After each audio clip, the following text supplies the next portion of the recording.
Hello? Hello? Am I audible? Achai! Long time. It's been how long has it hasn't been that long. I think it's been a week. Hello. Hello.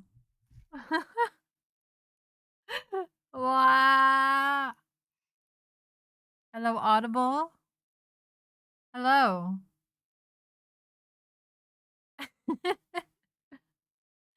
Very broke. Eh? What intrusive thoughts? Eh? I don't know. I don't know. I don't The subtitles are brokey today. Or I'm not talking clearly. It's okay. It's okay. I forgive them. How are you guys doing? Wow. It's been a good week. Can you imagine? How was Halloween? Did anyone go trick or treating?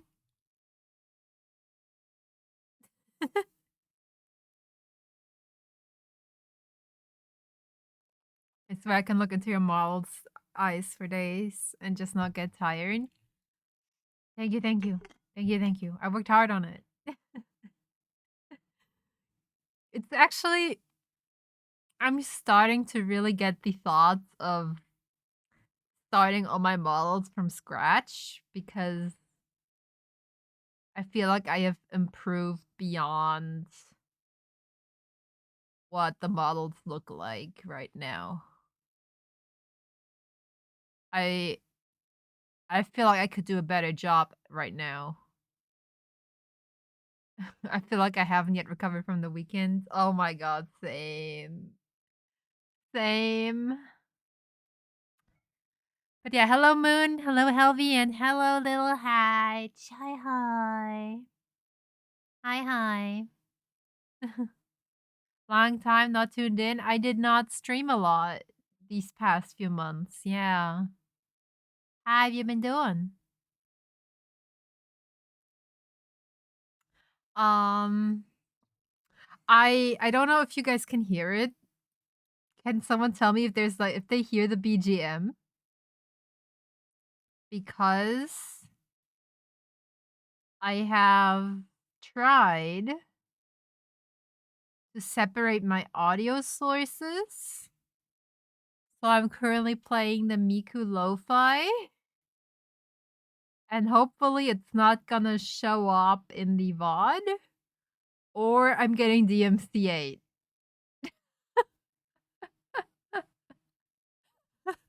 It's one of those two now.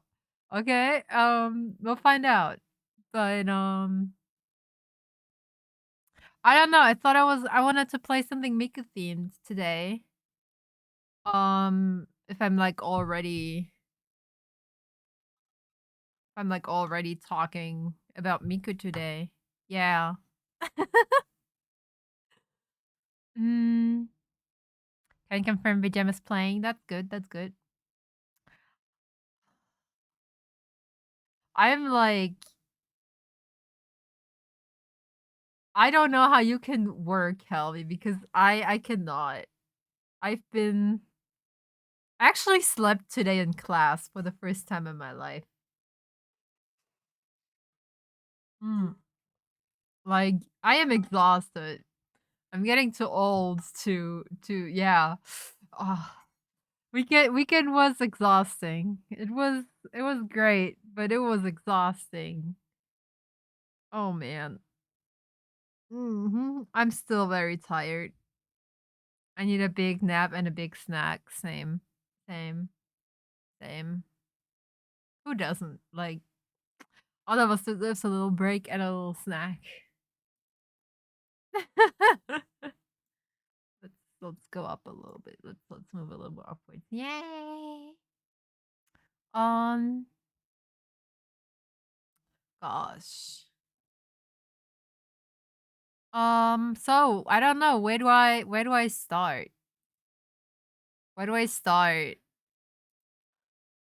I went to Miku Expo in Berlin.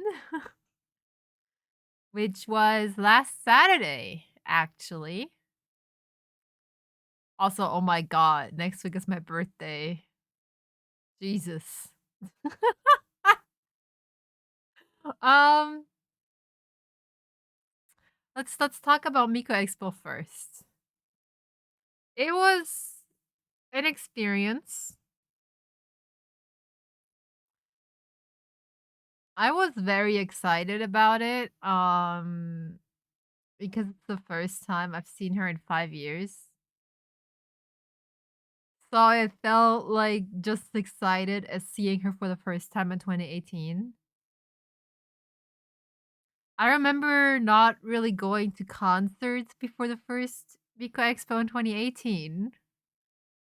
So back then, I didn't know you had to be there like pretty early to get a good view. I was like, if I'm there like an hour before entry, I'll still get a good spot, right? Because I don't know. I just thought it was gonna be like, that's already when like the super early people show up and most people are like, come at more reasonable time. And oh boy was I wrong. Um yeah, no, I never went to concerts before that. I think I did go to like one or two when I was a kid, but those all had seats because the adults that brought me were not gonna babysit me in a huge crowd or have me stand for 2 hours. Like they knew what they were doing. They were like, "No, we're getting seats." And when you have a reserved seat, you don't need to show up that early. I don't know. I just that was the first time I ever got confronted with, yeah, people being there from 6 AM. Um, wait, ちょっと待ってて。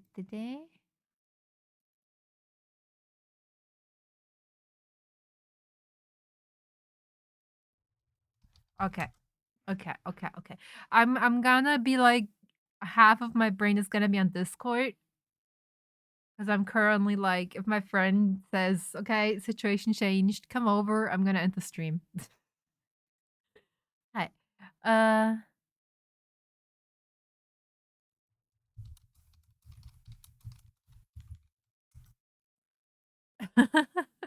like your first yeah, it was 2018. So like 8 years ago. Jesus Christ, I'm old. 8 years ago, I went to my first ever concert and it was a Miku show. Um But I still had a lot of fun. I was in the middle of the crowd getting squished. Yeah, my parents I saw a lot of parents, or like, obviously younger teenagers with their parents at Miku Expo while I was waiting outside. And also, I saw someone's grandma at Digital Stars just sitting there. So I, I think it's very cute. My parents just told me to fuck off and then they just chilled while I was at the concert because we traveled for 2018. Yeah. Um, I couldn't travel alone back then, so I dragged my parents along. But in the end, I went like to the concert on my own. Yeah. Um, I remember in 2018. I went to the London show, right? And I remember thinking like it was these people already in line are like crazy because I showed up and there was, like, this entry thing, and then we got to this really huge hall where there was, like, merch, and there was some, like, prints hung on like, 3 prints hung on the wall of, like, the main visual or something, and the sub-visuals. Um, I think there was a Let's Paint area, but, yeah, it was just this huge hall, and then there was another fenced-off area to get into the actual concert venue. And I remember entering that big hall as VIPs, we got in early. And I remember people rushing through and immediately sitting down and waiting to be let into the concert hall. And I remember my first thoughts being like, "Why? Don't you wanna do cool stuff like paint Miku first? Why are you just gonna sit there for hours?" And yes, they did sit there for hours. Um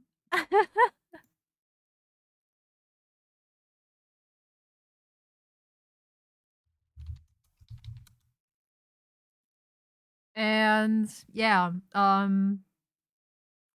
when I then was in the middle of the crowd, I was like, "Okay, I now see why these people were trying for first row." Um, so when she came back to Europe in 2020, I was there really early. I don't remember what time I arrived there. I was there really early. Most people are an exclusively for Miku concert. At festivals, there are people sitting in first row for half a day. It's crazy. It's crazy. I heard there's like shows, like I heard people camping outside for Taylor Swift, like bringing a tent. I don't know if that's true. I don't go to Taylor Swift shows, but Jesus Christ. How early do you have to be there? Watch me. I'm gonna be there 1 week before the concert starts.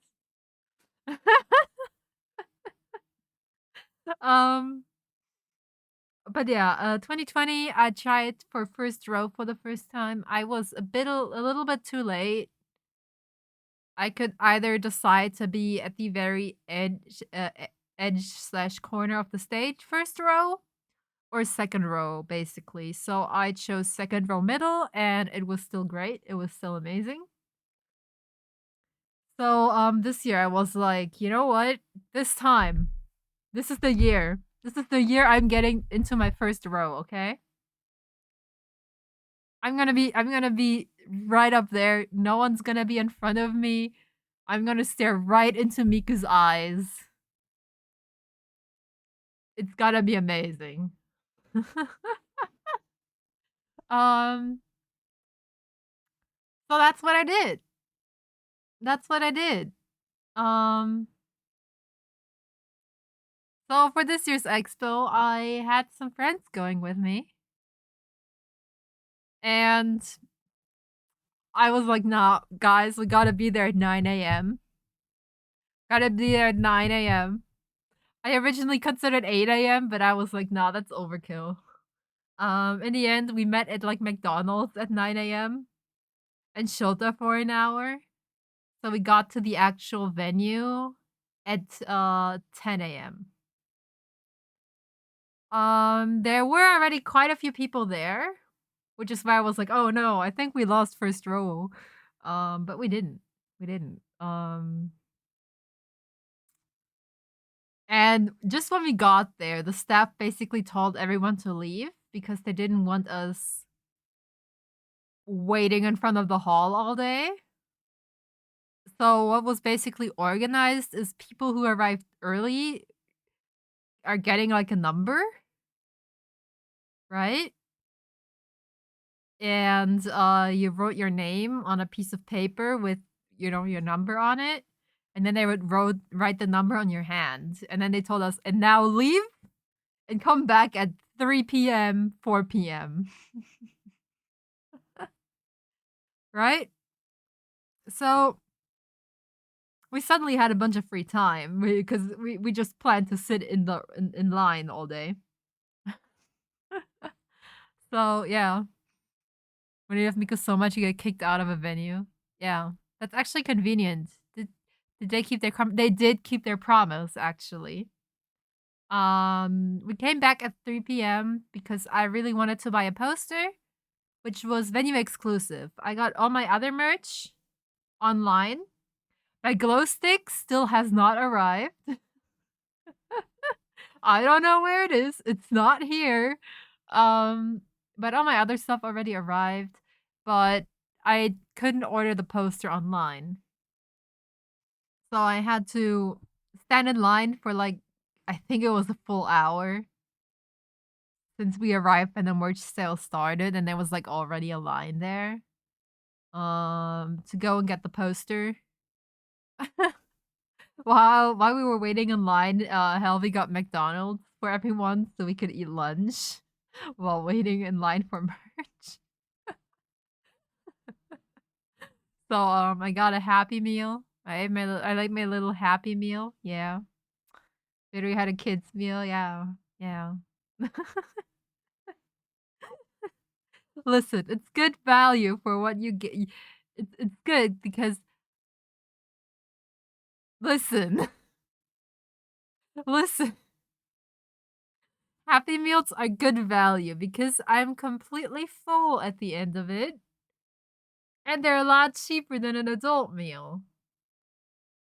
Like, I am getting a completely full stomach for half the price.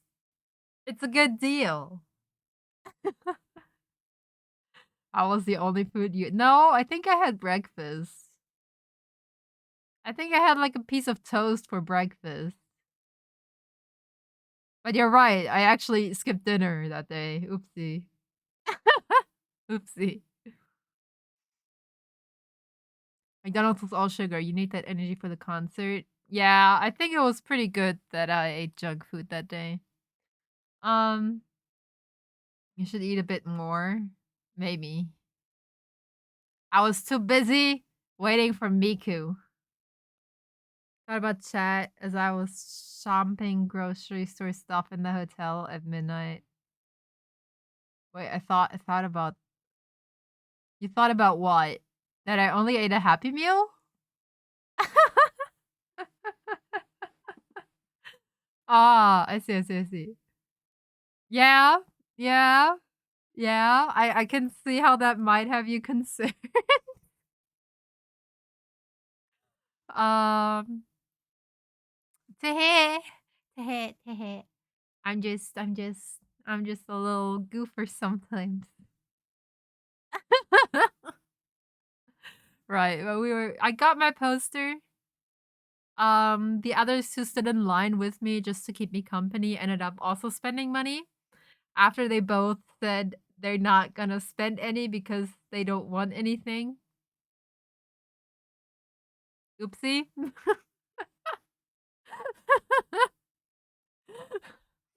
I am not immune to Miku propaganda. I mean, who is? No one is immune.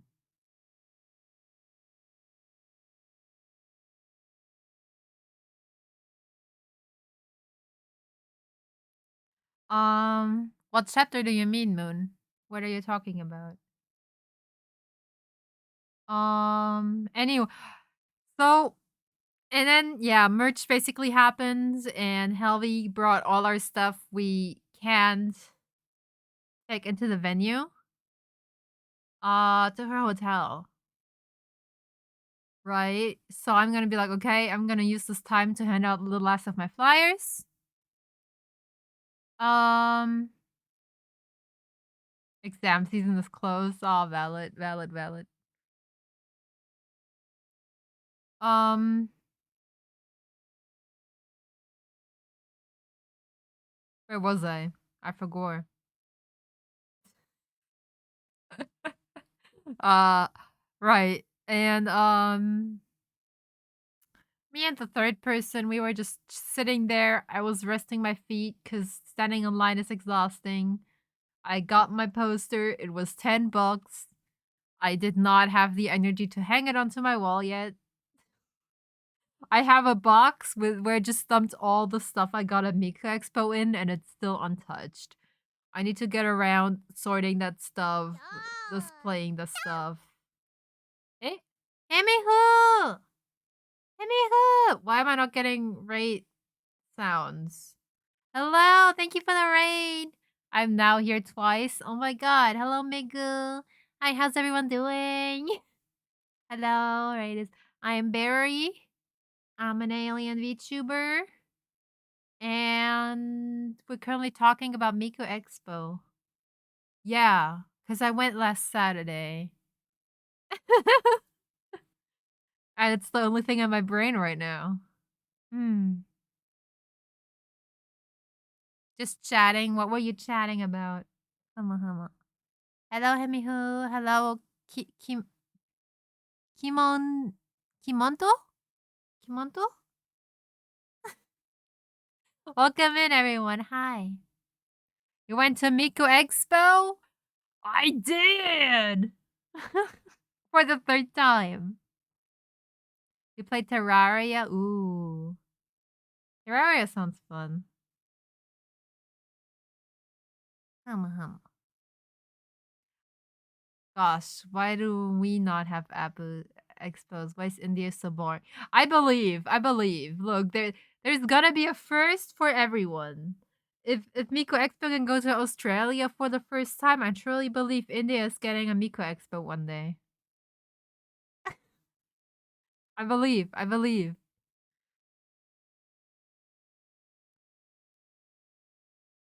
I also did not ever believe that Miko would come to Europe, and yet here we are.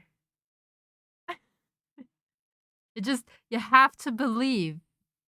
You have to believe strong enough to summon Miku. Oh.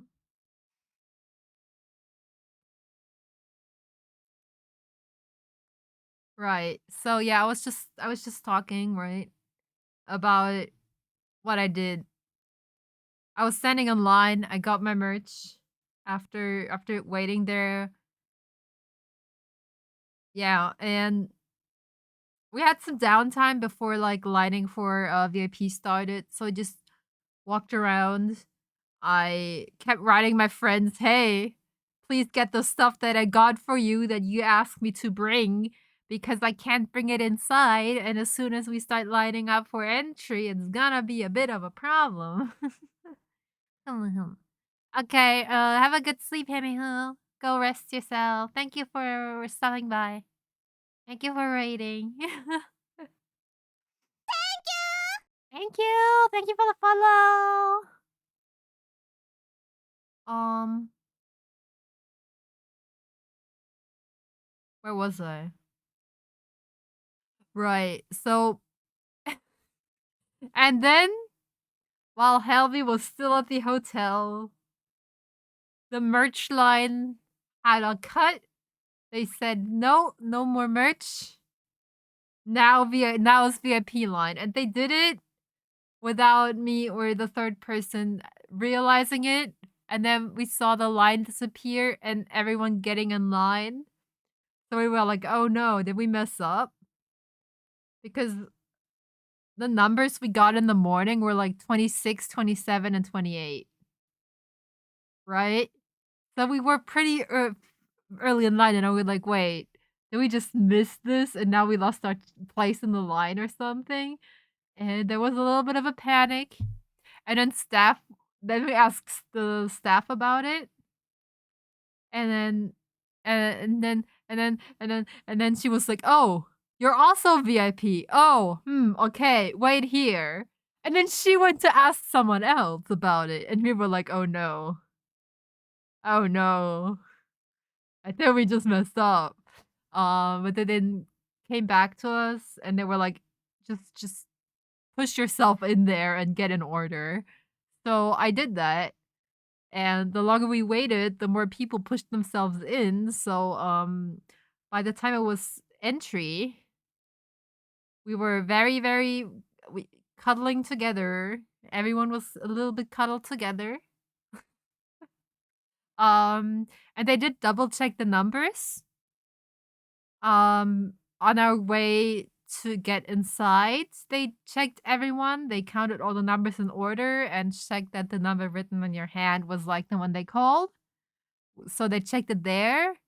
Then they checked. I think on our way inside there was another check, or I don't know if they just went to see our ticket. I also showed them my number. I don't know if they also counted us. And then we had another chance to buy merch, so I did not have to stand in line for an hour to buy my poster. I could have just bought it right there. I could have just purchased it right there with no waiting time. Um, And then we went up the stairs, and then there was another line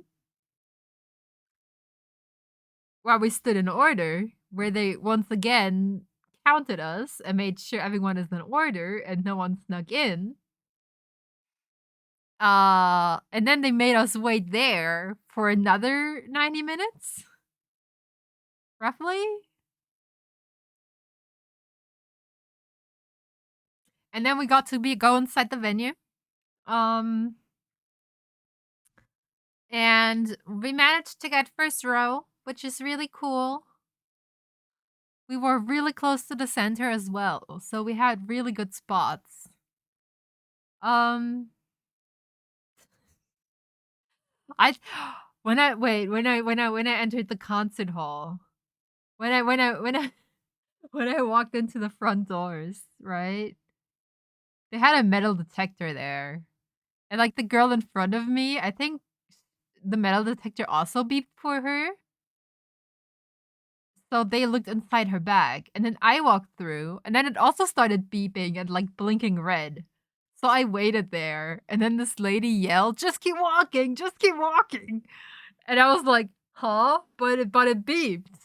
And then Helvi walked in behind me, and then she got also like, just keep walking. And she had to tap me on the shoulder and drag me along for me to be like, oh, she's talking to me.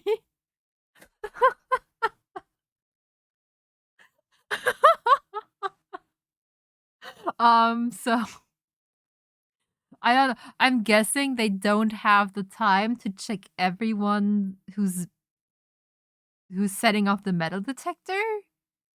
I don't understand.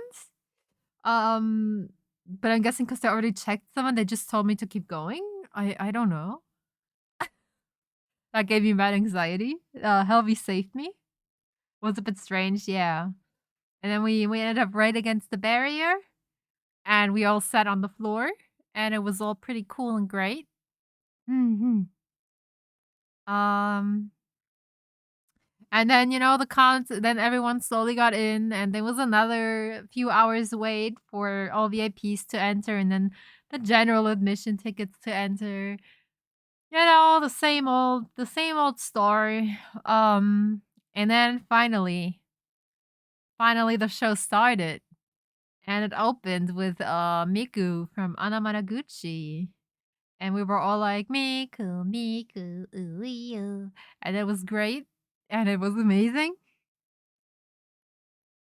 Um, I did spoil the set list for myself because I just enjoy knowing all the songs. I don't really consider them spoilers. I did that for 2020 as well. And I didn't know the song Hyper Reality Show before that, but I knew they were gonna play it because I spoiled it myself. And then I could listen to it. And then when it played in the concert, I could sing along and vibe with everyone because I knew the song. And I just think that would have been more fun than if I was just confused. I think that's just the way I enjoy concerts the most. The songs were all great. I knew all of them actually this year around. Could sing along to every single one of them. um, Gosh, I'm happy they played a Hyper Reality Show again because I freaking love that song. Um, I don't know, like the rotating songs they played. I think that was Miku Fiesta, Decade, and Music Like Magic. I kind of would have preferred one of the other set lists they played. I would have loved to hear Plaything by Mizu or Thousand Little Voices from Vault Kid and Flanchermoose. Um, I was also very happy with Miku Fiesta. I remember when it first came out, I think it was the theme song for 2020. Not the theme song, the contest winner for 2020, right? Hmm. I remember when it came out and a bunch of people were hating on it. and it kinda hyped me down, and I couldn't enjoy the song as much because everyone I talked to back then just hated for no reason. But since then, I've grown to love the song. I'm not really talking to any of these people anymore. I don't enjoy being around people who are only complaining and only talking about negative things. It's really draining. So I'm happy I got to see Miku Fiesta live this year without the kind of negativity that I had associated with the song.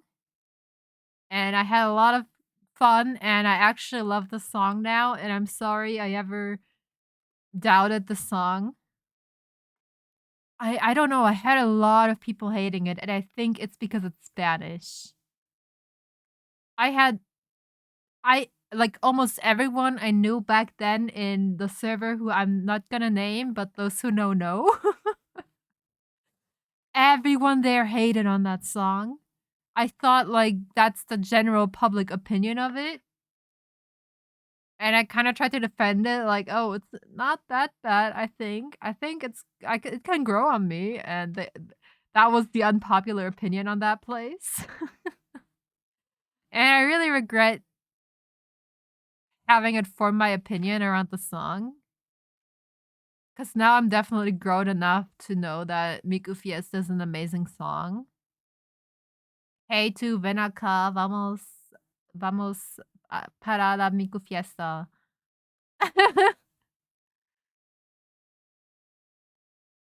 I remember exactly the fight. This is what started my fights with a certain oh my god. I would believe it. The other guy that was participating in this, I made music with him and he was yeah, everyone involved in this I'm not talking to anymore. I forgot about this and you unlocked my memory. I'm sorry. Um, but yeah, I'm so glad I moved past that. It's an amazing song. I hope I get to see it live again. Hey, tú, ven acá, vamos a la la la ta ta dam. I don't speak Spanish.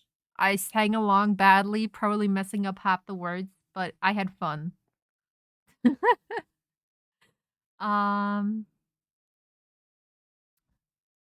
I was really surprised that the confetti song was highlight. I like highlight. It's not one of my favorite Miko Expo songs though. Every time I say Miko Expo, the subtitles go crazy. Like, man, I keep getting distracted by it. I don't know, cause they played Tell Your World, which is kinda always the confetti song. Like, Krypton loves having the confetti pop at Tell Your World. So when that I don't know, I didn't I wouldn't have expected it to be highlight. Expecting the explosion to Tell Your World, it didn't happen. Yeah, I was like, "Huh?"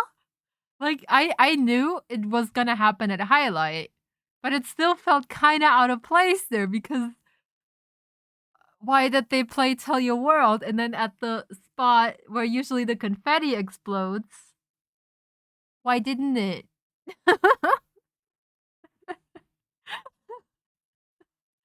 It felt wrong.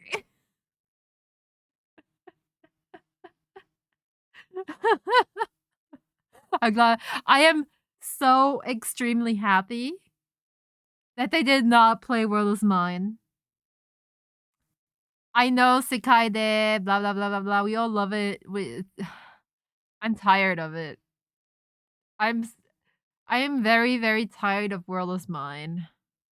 I am tired of it being at every single concert.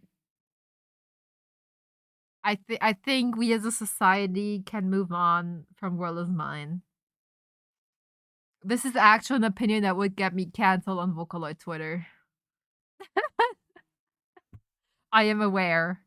I am fully aware that this is so controversial, but please.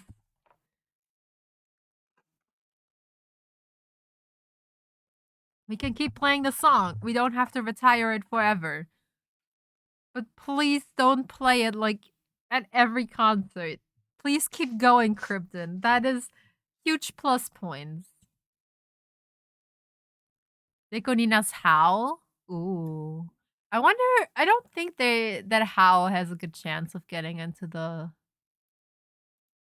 It might wait, actually, if they. Okay, this is all speculation, right? But currently, right now, we have the Miku Expo 10th anniversary tour, right?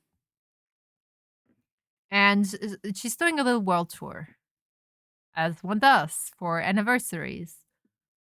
And wait, let me go on the Miku Expo website real quick. Um, let me look at the history. Yeah, 20. She's overdue for China, for the China region. The last time was 2019 for 5th anniversary. 2019, Taiwan and Hong Kong. And then the 5th anniversary tour continued to Europe. And then the canceled USA tour. Then we had the entire online stuff. And then it started with, then the 10th anniversary started with America. Because it was canceled last time. Then she's coming to Europe, and now they added Australia. And I'm really suspecting that there should be an announcement for next year, Miku Expo 10th anniversary somewhere in the Asia region. I am assuming China region. Maybe they're doing China and Japan as one subsection of the tour. I don't really know.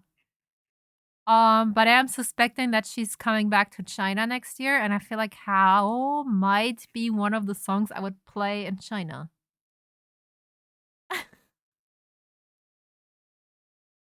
Like, that's a song I would play at like Miku with you or something. If I were like, hey, we need a new song, I feel like How would be on the top of the list if it had to be a Japanese song. I feel like the chance is actually not as low as I thought it was in the first second.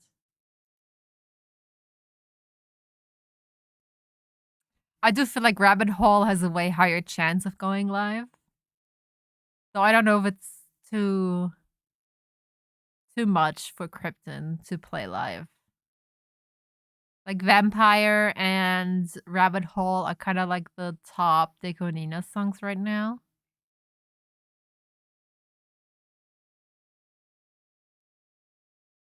How only has five? Okay, only, only in quotation marks, only 5.4 million. While Rabbit Hole has like 70 million, and Vampire has 83 million views.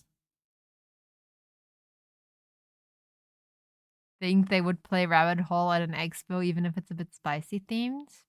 I do wonder, like, it's I don't think they have anything against spicy themed songs. I think songs about sex have been played quite a lot at Miku Expo and other concerts. Like Romeo and Cinderella, for example. Also, Vampire is kind of low key, also. kind of. Yeah. I wouldn't call that song very innocent. I don't think they have a big problem with songs about sex. I feel like Rabbit Hole might be like a few drops too much. If she's performing it, she's not wearing a body outfit. She would not be dressed up as a bunny. What's a little vampire bite among?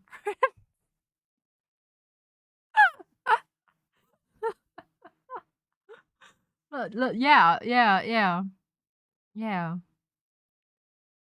Vampire by the monk? What? Subtitles? Okay. Um Yeah, overall, I'm really happy with the set list. I am so, so, so happy with it. Um, the band was absolutely cool. I am so happy I did not hear any of the negativity I saw at the American tour. The screen, the quote unquote TV screen looked gorgeous. It looked, please keep it that way. Don't bring back the transparent screen just because some kids on Twitter tried to cancel you, Miku. The LED screen looks amazing. And I also wait, I saw some post. I don't know how accurate it is. I don't even know if it was on Twitter or if it was on Discord somewhere. I saw someone share a video they took of the American tour, and some of the screens from the stage setup or something, I really did not pay attention to at this expo. I wanted to, but I forgot. She recorded a video and they had like these stage screens in the video were like transparent LED screens.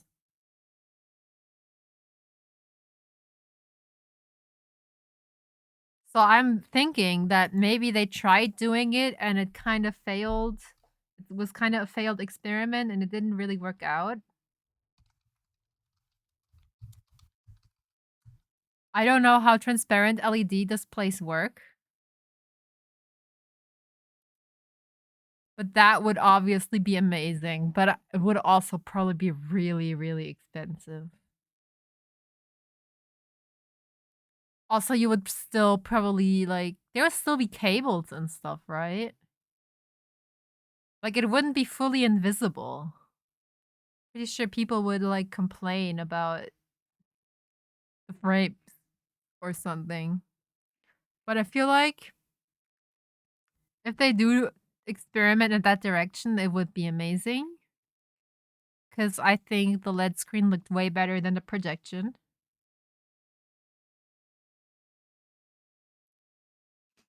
If it was fully invisible, you'd eventually walk into it. No, you're not allowed to go on stage. The stage is only for Miku. Hello, Nyanya. How you doing? Why is your name twice on my in my chat box? That's so weird. How you doing, Nana? You'd find a way if it's you. I'm sure it would happen. Well, I can if they put a big buff security guy right in front of my face again. I will never forget the 2020 Expo and the security guy being like right in front of me this entire show. In the middle of the stage, cross armed, looking at everyone with this what the fuck face. Bro did not hide his confusion for us losing our shit over an anime girl. I will never forget him. I will never forget him. I'm addicted to video editing. Oh, hell yeah. I'm really addicted to doing silly things in After Effects. Like really dumb text animations and stuff. I'm really into that right now. Hmm.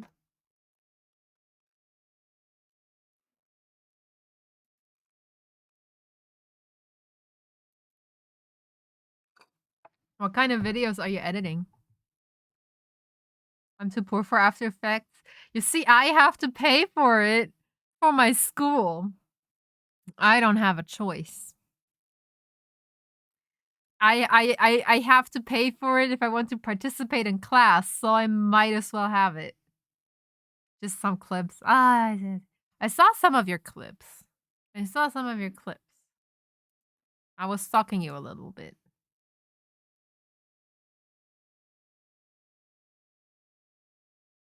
Bum, bum, bum, bum, bum.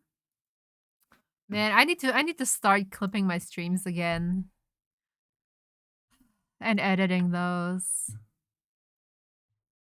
I've been like barely being able to stream like once a month. I don't think I can handle editing, clipping and editing clips right now. They don't give us student versions anymore. There used to be. No, you have to pay for student versions. There is a student discount and it's $30 a month. It's a scam. It's a scam. It's what I feel. Why? Every time they steal my money, it feels like a punch. uh, yeah. Oh, my hope is just like Adobe. I'm gonna stop paying for it. I'm gonna go into alternative software as soon as I graduate.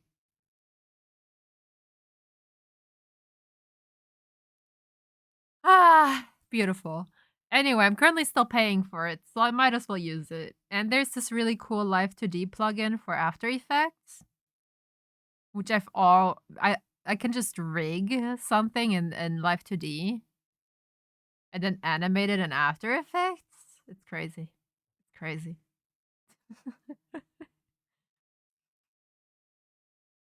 It's also killing my computer a bit, but it is what it is.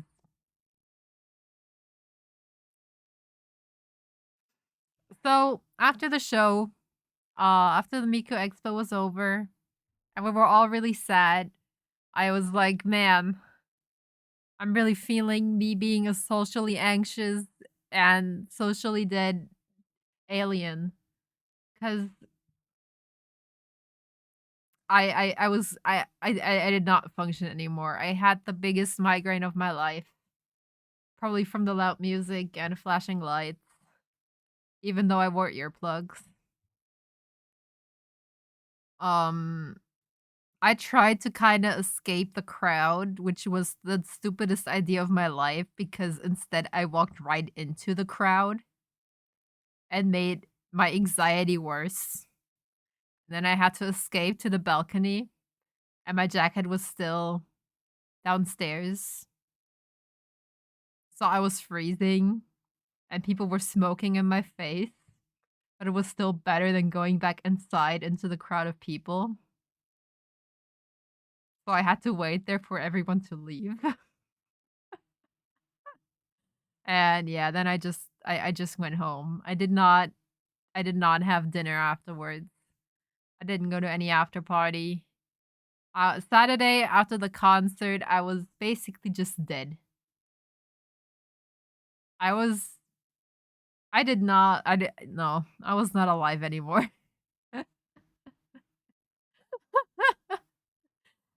Alvy originally planned to have some ways to go to some restaurant with me, but yeah, that did not work. That did not work out. Um, so we said our goodbyes. I went home. I went to bed. I took the deepest sleep of my life.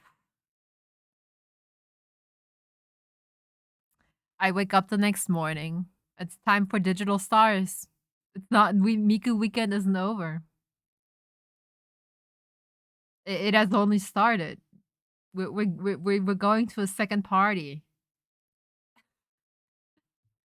So I go there. I'm like, okay, I'm gonna be there like, an hour before the show starts. And, I can hand out leftover prints and everything is gonna be rainbows and sparkles and joy. Wrong. I was still dead from yesterday. As soon as I walked inside and the lights were flashing, my migraine came back. I forgot to take my ibuprofen with me. I was not doing really great, but I was like, "I paid 30 bucks for this. I'm gonna stay here till the end. If I'm, I don't care. I don't care. I paid for this. I'm gonna enjoy it, even if I have to enjoy it with the biggest migraine of my life." And I finally met all my friends at Digital Stars. All the people who refused to find me on Saturday were suddenly all there on Sunday. Um, it was really fun. The DJs were amazing. I'm acquainted with like half of them. So Utsa P was there. You know, the vocal producer who had 2 songs play at the Miku Expo concert. That guy. Yeah, he was there as a special guest.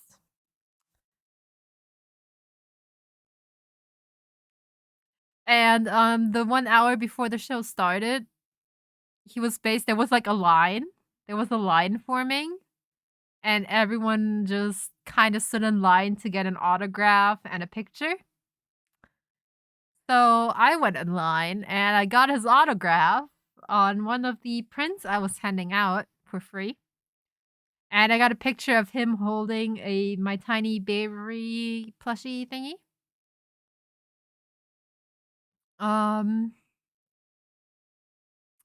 and he seemed like Utsupi seems like a super chill guy. I feel like I could vibe with him. The mini berry Utsupi photo is incredible. It needs to be framed. I will frame it. I will frame it. I sent the pictures in my Discord, I think. Did I? I don't know. I didn't. Okay, no, I didn't send the picture in my Discord. I have to do that later. I sent it in other group chats, apparently. Um, but yeah, Vault Kid, I kind of talked to before on Discord because I did the album cover of A Thousand Little Voices. If you go to the little YouTube upload, it says illustration by Barry. Hello, that's me. I'm not famous, even though this is a cool achievement. Uh, so yeah, I kind of knew Volt Kid. I saw Mizu for the first time, which is the guy who wrote Plaything. I really liked his set. His DJ set was really cool. Yeah, the majority of like local performers I knew through Cheers Miku. Um and in the end the Krypton Future Media CEO was there, right? What was his name? Ito? I forget his full name all the time. Hiroyuki Ito. Man, that was completely wrong. Okay. Hiroyuki Ito, CEO of Krypton Future Media. Um, I got him to sign. He was my second autograph I got, and I made him sign next to Utsupi. So I was like, I just did a Google and discovered your artist inside of Project Sekai. It is! Because it's the album cover and the song is inside Sekai. Yes. I feel like it's not really like my accomplishment. I think it's more because Volt Kid and Flangemoose did a banger song that managed to win. Song is amazing. I still love it. Huge fan, huge fan. Um, I told them they would win. They didn't believe me, and then they won.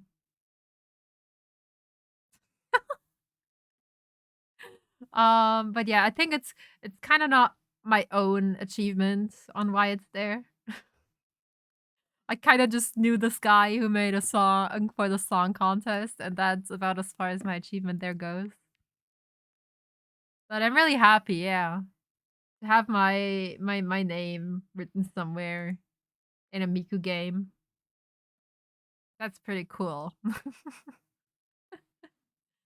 um, so after I got Ito's autograph, I decided I'm just gonna collect the autograph of every single person involved in Digital Stars.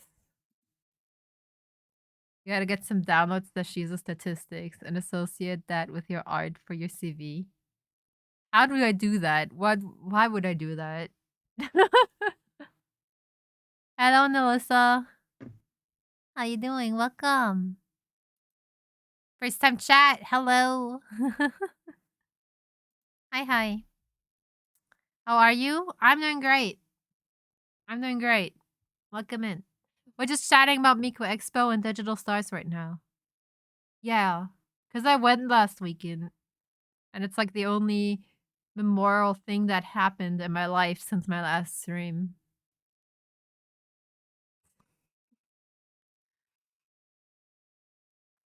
What, your name? My name is Berui.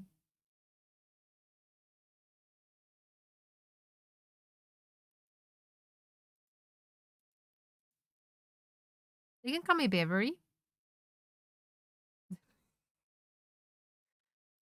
Why does your chat not show up? Oh, is my chat box broken again?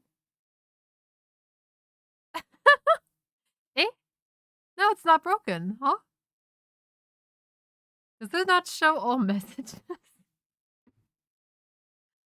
Very depressive if you phrase it like that. I don't know what you mean. Ah, how's your day going? My day is still going great, and I'm very tired. I slept in class. I want to go to sleep. If I fall asleep on stream, someone needs to wake me. Someone needs to come up with a plan on how to wake me because all my devices are muted. They're on do not disturb. I don't think like calling me. Who did your chat box? It's from the internet. It's free to use, and then I edited it. Anyway, um, Jesus. So I got Ito's autograph right next to my Utsupi's autograph, and I was like, wouldn't it be funny if I got every single signature because I like know half of these people. I can just send them a message over just I have their Discord. I can just be like, "Hey, where are you? Can I get an autograph?" And I would probably get it. Right? So I made it my mission and I was like, I'm collecting every autograph of all the DJs and VJs participating in Digital Stars. So that became a mission. And I managed to catch Mizu after his set. And after that it got kind of tricky. After that it got kind of difficult. And um I eventually had help. I had to yeah, I used my insider contacts. I went to one of the people and was like, "Hey, bro, can you help me? I need like 5 more autographs." And yeah, um,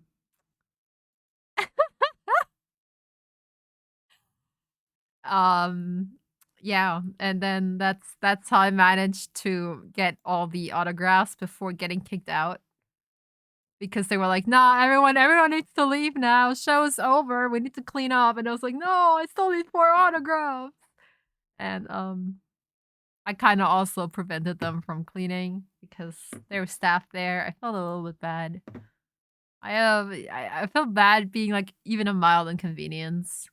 So it felt terrible. Um but but I did it. I got all of them. And now I have a piece of paper that's probably worth a few hundred. I don't know. I'm pretty sure collecting all autographs from a Miku event is an achievement.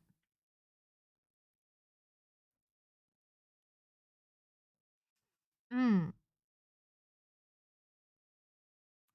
Um, and then I called a taxi because I was dead inside. I could not walk. I've been walking too much. I've been standing too much. I've been partying too much. I was officially dead inside. Um,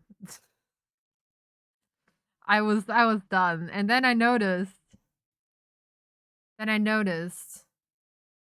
holy shit, I stole one of my friend's chargers because I borrowed hers because I forgot mine and my phone was about to die. And I couldn't return it. So I was like, hey, did anyone see that person? And we're like, no, I don't know where she is. And I messaged her. And she was busy cleaning up inside. So she couldn't reply to me. And I was like, did she go home already? Is she still inside? Like they closed the gates and everything. And I was like, oh no. Oh no, I don't man. So I was like, okay, I'll just figure out a different way to get it to her because maybe she already left. And then I was on my way home and I was like already pretty far from the venue and she was like, "Oh my god, yeah, I'm coming out now. I'm coming outside now." And I was like, "No!" And panic. And oh no. Um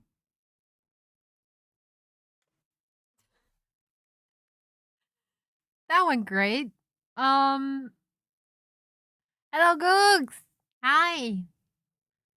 So, how you doing? How you doing? So, I'm panicking cuz I essentially stole her charger. And what if she can't charge her phone now? And oh my god, she's her opinion of me. I met her for the first time IRL, and my anxiety went full 100% panic mode. I was like, oh my god, she's gonna think I'm like a charger thief. So I was like, "Oh no, what do I do?" Okay, like, "Oh my god, I can give it to you tomorrow." Or like, "If you're gone, I can mail it to you." Or like, if you don't wanna give me your address, I can give you money for a new charger. I was like, "Oh my god, please don't hate me. Please, it was an accident. Please, I'm sorry." And, she told me to calm down. It's not a big deal. And, I met her tomorrow. I met her today. I met her tomorrow. I met her today. I gave her back her charger. We had some little talk because yeah, and then I had to go back to class. And I was late because I chit chat with her a little bit too long. Casual time traveling, yeah, it happens. Just alien stuff.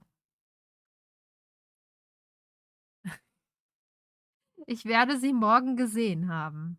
Yes, yes, yes. Foto 2, Foto 2.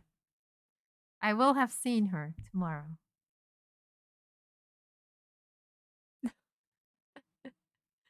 Um, ew, German grammar. I love the second future tense in German because it's so stupid. It's so dumb. I will never forget about it. It's like always the dumbest thing. Hello? Hello? I set on my phone and now I can't use it. It says accidental touch thingy. uh, Protection. Accidental touch protection. And now I can't use it. I'm trying to unlock it. It doesn't work. Ah! I broke key. I broke key. I broke key.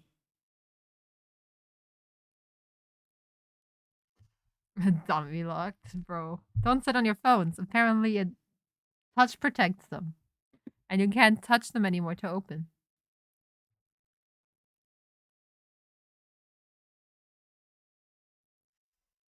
Um, gosh. But yeah, I went home. I slept.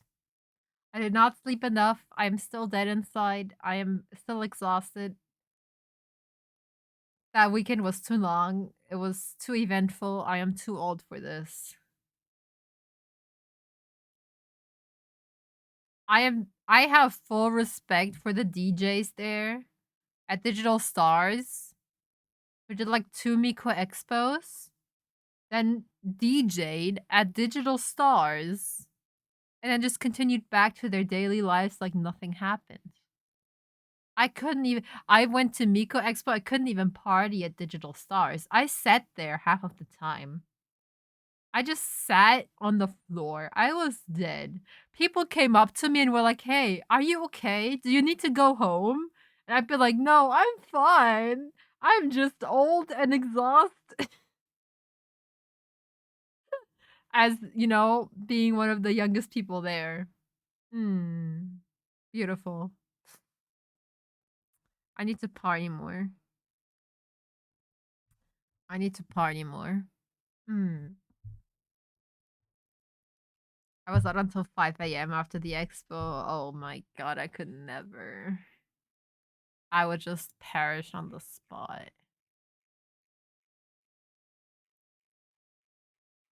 Did you guys fill out the Miku Expo survey? Did you guys fill it out? I did. Yeah, of course. I think at some point they asked for like suggestions. And I should have wrote that I loved the LED screen and they should keep it. But it didn't come to my brain at that moment. And instead I wrote like, "Hey, please stop with the dumb digital let's paint. I don't want to paint a virtual Miku. Just give me a coloring page. Make something like the Blue Star MV or something." Like, the set off let's paint didn't even work. Rip you. I don't think they need that suggestion. It's probably cheaper anyway. Like, I don't know. I don't get it because when they sold the vinyl figures that you could paint, right? You could literally pay for the figure and you'd pay for to use these cheap ass acrylic paints that they had at the venue. And you could paint your Miku. That they could just turn it into a stupid paid event if it's too expensive. Just literally charge people $2 for a piece of paper they can color. Like, it's not that difficult.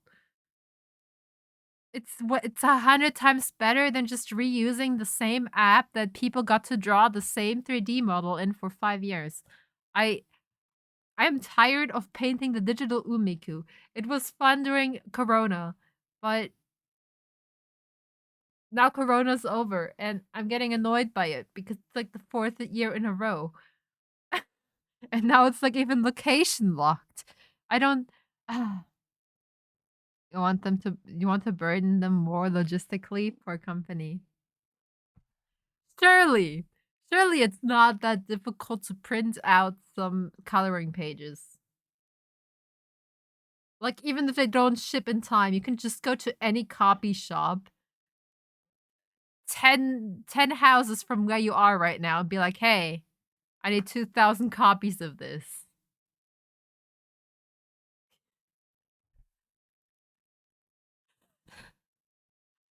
What if the printer runs out of ink? Overall, I don't think I had that big of a problem with management for Miku Expo. I feel like a lot of these things, like the merch, could have been planned better, but I feel like it's not entirely Krypton's fault. Like, my glow sticks are still not here, right? But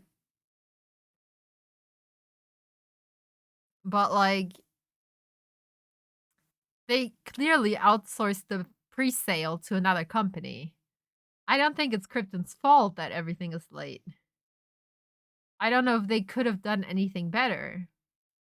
I don't work there. I don't know the behind the scenes info there. But I feel like blaming them 100% for sucking or like saying it's all Crunchyroll. I don't think that's like the truth of the situation. I only am pissed with the merch stuff, and I was even the fact that the rest I was totally okay with. Yeah. Honestly, I do think the merch isn't even like Krypton's fault. Because, like, from my POV, I think they genuinely tried their best. They were like, oh my god, okay, we have a shipping delay. We still want people to have their glow sticks though.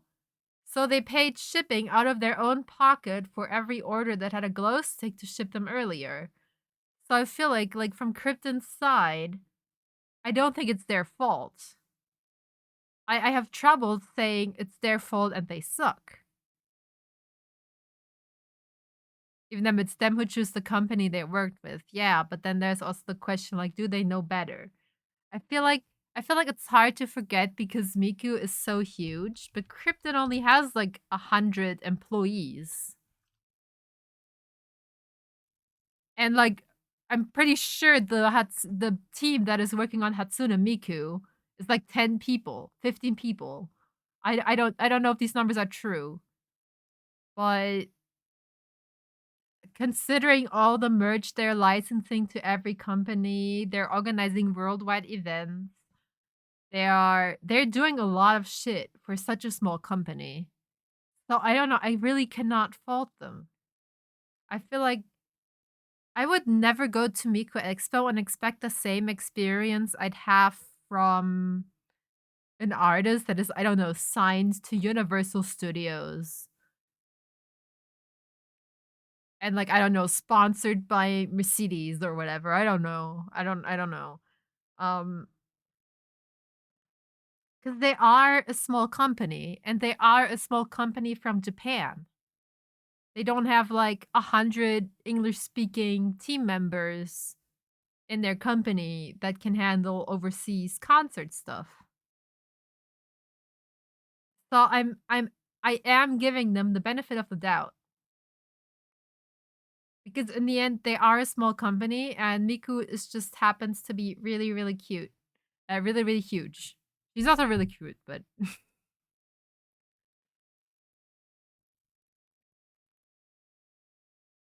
um I don't know. I just genuinely cannot fault them.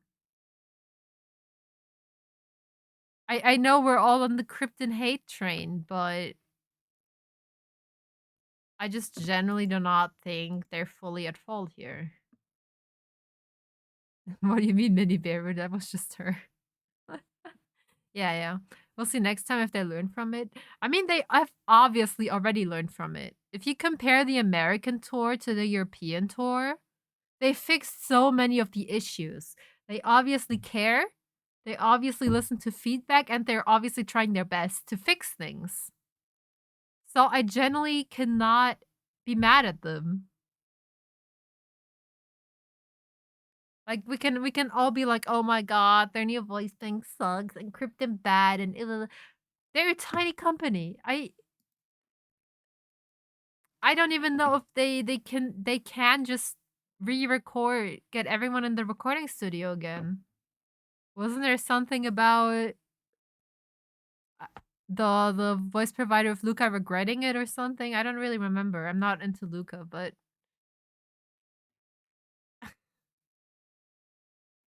like I don't think it's as easy as people are making it sound. I'm not even knowledgeable enough about all this to be mad. You see, I know enough to know that most of the people mad are spreading misinformation. So that makes me mad because I know enough to know they are wrong.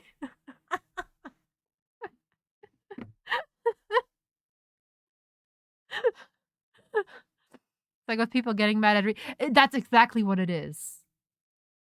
That is exactly what it is. That's like if I no, I think it's genuinely like if I tried to make a Berry concert and the merge shipping was delayed and everyone said I'm the shittiest person alive for it. And I'm like, "Bro, I'm a small bean. This is not I cannot influence this." I do not have the staff to to do shipping on my own. I need to give the rights to another company, and they fucked up.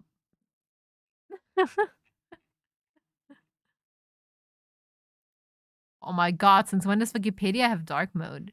Holy shit. So according to Wikipedia, Krypton has 130 employees. I want to know how many are like on the Vocaloid project. Vocaloid production. I can't find numbers on the amount of employees that are working on the Vocaloid project, but I do not think it's the majority of them.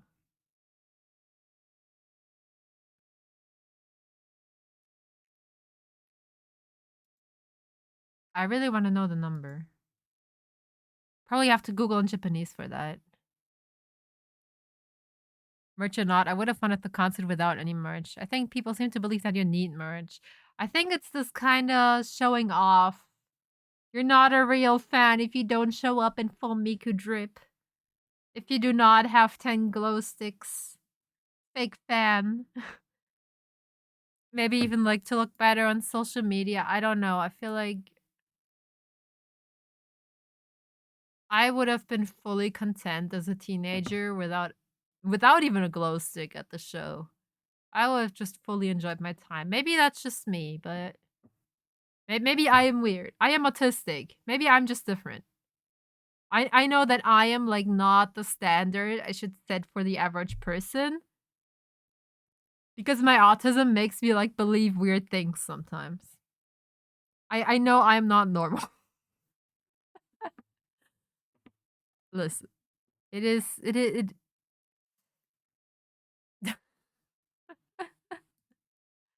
wait, oh my god, I found Krypton Future Media's LinkedIn. Holy shit. Let me in. Why do I need to log in? Let me in. Oh my god! LinkedIn! I don't have an account!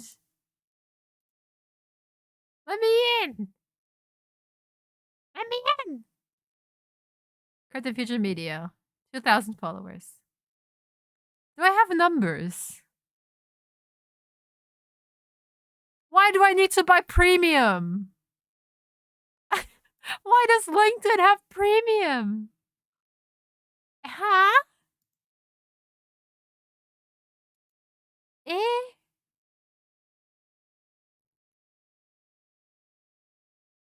Eh?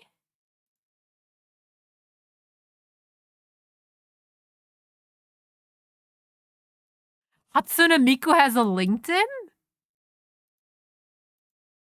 There's this one person, like it's not showing me names, probably because I don't have the premium. But there's this person with a Miku profile picture and the job description is singer at Krypton Future Media Inc. I think they made a the Hatsune Miku account on LinkedIn. Lamau.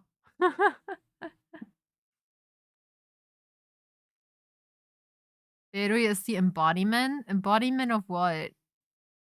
What embodiment? I remember getting heating with someone on the Discord who genuinely believe you're less of a fan if you don't know all the shouts, etc. That's dumb. I think Vocaloid is too huge to limit yourself like that. I don't. Nah. I'm pretty sure someone could be a die-hard fan and not listen to any of Dekonina's songs because they're just in a whole different corner.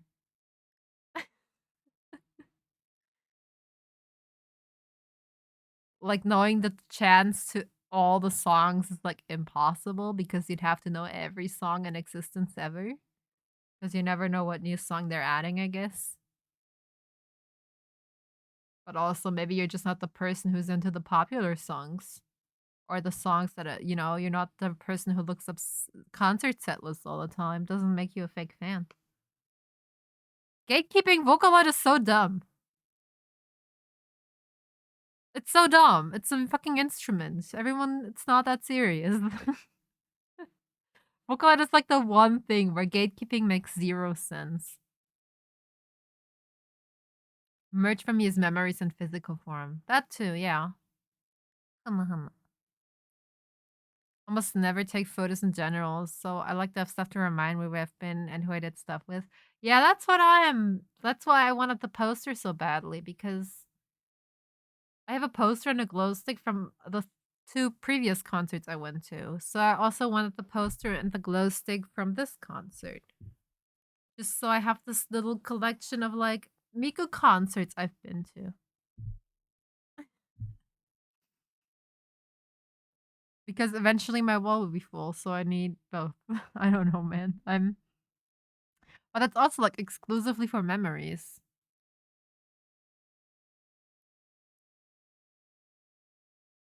I also just buy stuff because it's cute. Like if I see a cute figure, I just want it. That's it.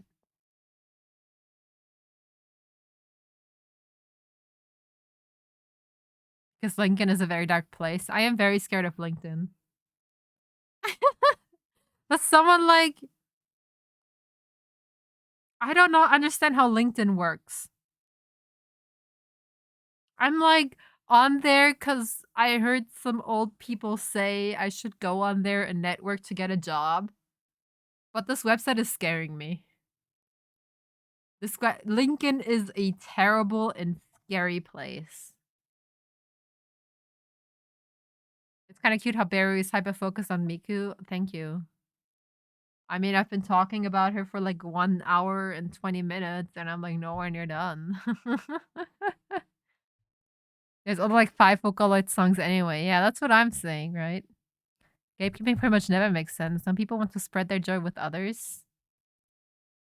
I think it has to do with people perceiving people, and I think it has to do with like I'm a fan, I know everything, and then there's this dumb 12-year-old who saw a cute anime girl on Twitter and now claims they're our fan and gets everything wrong and is spreading misinfo, and it's making me feel angry. And I just want to chill with my friends I have now, and we don't need the annoying 12-year-old. But like, bro, you would not believe the dumb shit I thought about Miku when I was like a kid. I was the annoying teen. The annoying teens are welcome in the fandom. It means we're growing. It means Vocaloid isn't dying. And they can listen to Mesmerizer and play Project Sekai all they want. I don't care. I don't have to interact with them. I can just avoid them and not talk to them.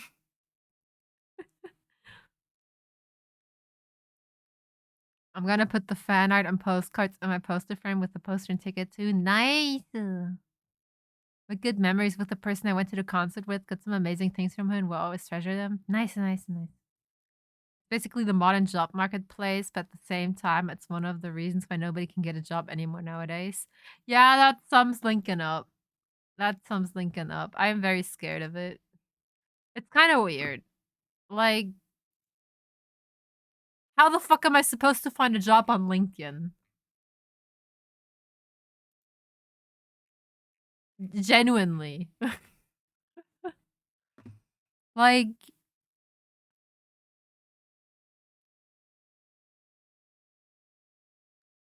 I just went on LinkedIn and I found my teacher on it. Heck yeah. Should I follow him? Chat, should I follow my teacher on LinkedIn? Does he get a notification? Do they get a notification if I follow them?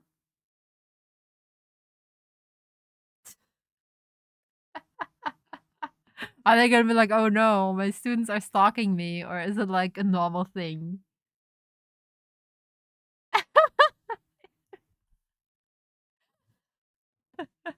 Did I get like an email? Will they approach me tomorrow? Yes and yes. They also get a notification if you visited them. I did not visit their page yet. Okay, I'm safe. I'm safe. Okay. Wow. Lincoln is really awkward. I have like I have 3 messages on LinkedIn since I made the account. And it's literally 3 people saying, "Hey, do you want a job? Give us more information by publishing more private info on your profiles so people can find you and hire you. And I'm like, "No, leave me alone." They all write like bots. Maybe that's just business language. I don't know. I'm bad at that stuff. But they all sound like bots.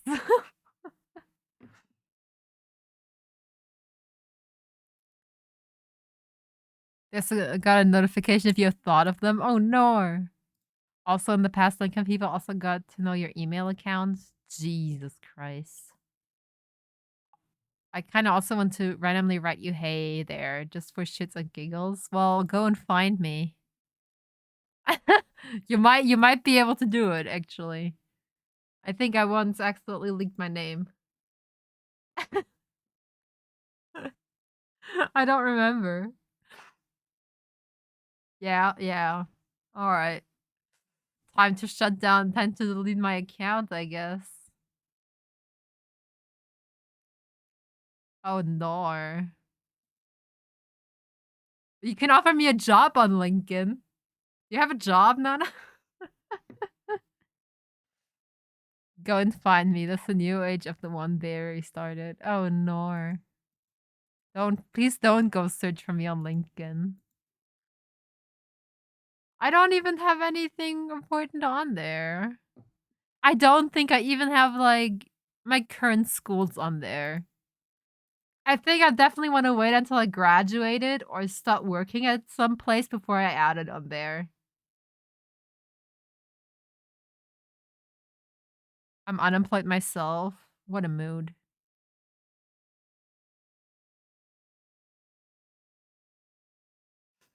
Oh, man. I Bro, I had my internship at this one company, right? I'm just gonna go on a tiny little rant here, right? I had to look for an internship, so I went to one, and they're kinda in a different city, and I lived there for 10 weeks. I kinda moved, and I worked there, and they all just kept saying, "Wow, you're amazing. You wanna work here after your internship?" And I was like, "Sounds like you're really desperate for people. Well, good for you. I'm desperate for money." And, so I agreed to it because it's not like I have any other offers on my table right now. And then after I came back home, we started exchanging emails about it because I kinda said I cannot tell them when I'm able to work yet because it depends on the schedule my school gives me. Um, and and so we're talking, and it was really fucking slow because, like, the guy got COVID, and then I had exams, and it kept going back and forth for, like, 2 months, and then I was like, "Yeah, so, I'm in school full time. It's not like I have just all Mondays off. I have, like, I'm actually there for the full day. I'm gonna work, like, at night or on weekends," which they knew. And then they used that as a reason why they suddenly can't hire me anymore, and I'm pissed. They dragged me along for, like, months. And then I was like, "Nah, man, it's too much effort because 'cause I'd have to prepare work for you to do on Saturday, because I offered to work on Friday and on Saturday." And he was like, "Nah, that's too much work for us. We don't have the resources to give you work for 3 hours on Saturdays, because I would have to prepare it all the time."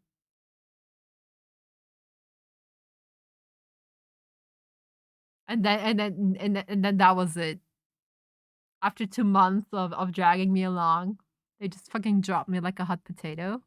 Oh, no, that's too much effort. I know you told us exactly that before, but, like, suddenly we can't do it anymore. And literally right after this, "Yeah, once you're done with school, you can contact us again. We'd love to have you there." Whoa, I'm angry. I'm angry.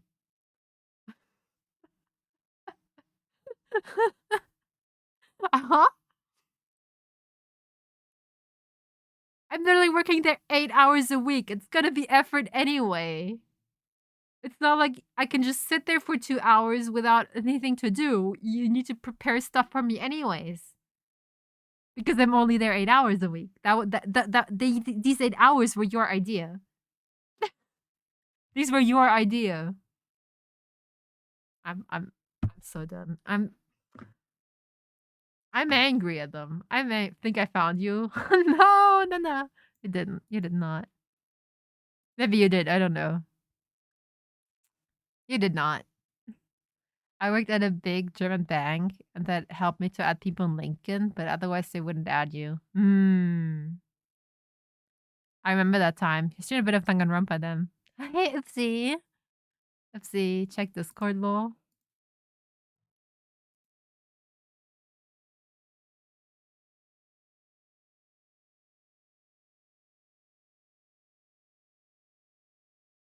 I don't remember if that's my profile. It might be. It might be. I only like it's equally empty as mine. I might have written that like 2 years ago, that text. I might have written that at 3 a.m. in the morning. Might be.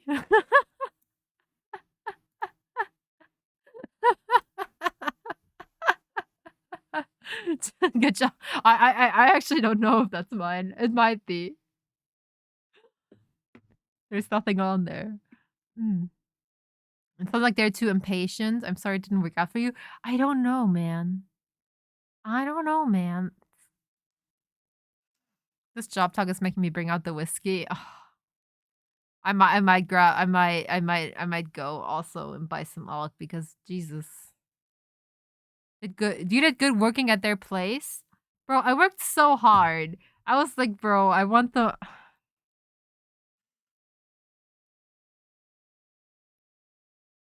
I do wonder what kind of shit they talked about me cuz I had while I was working there. While I was working there. I had like four four separate instances in those 10 weeks where people came up to me. I was like, "Yeah, yeah. Oh, you're the intern X, right? Yeah. Ha. I heard. Yeah, we were talking about you. Ha ha ha. X told me about. Obviously, only good things. Ha ha ha ha ha. And then when I ask, oh, what are you guys talking about? What did they say? They never could answer me. So I'm just assuming they talk shit about me. But then, why would you tell me, hey, we're talking shit about you? Am I too autistic for The Office?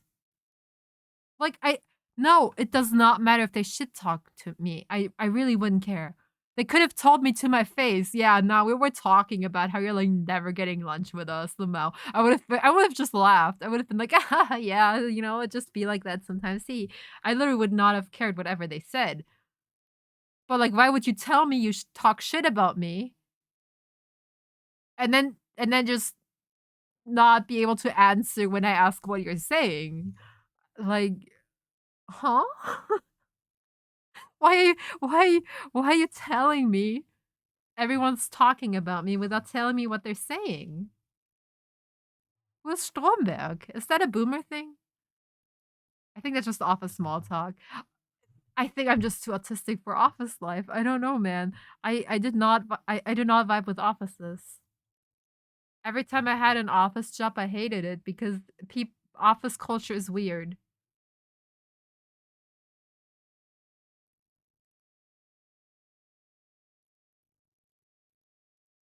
Like like I'm generally like I don't get it. I actually don't get it. It's like you enter a whole new world with completely new social expectations that no one is preparing you for. So I feel again like a kindergartner who who who doesn't know that, I don't know, going up and hugging a stranger is not okay. I need someone to just sit me down and walk me through office culture.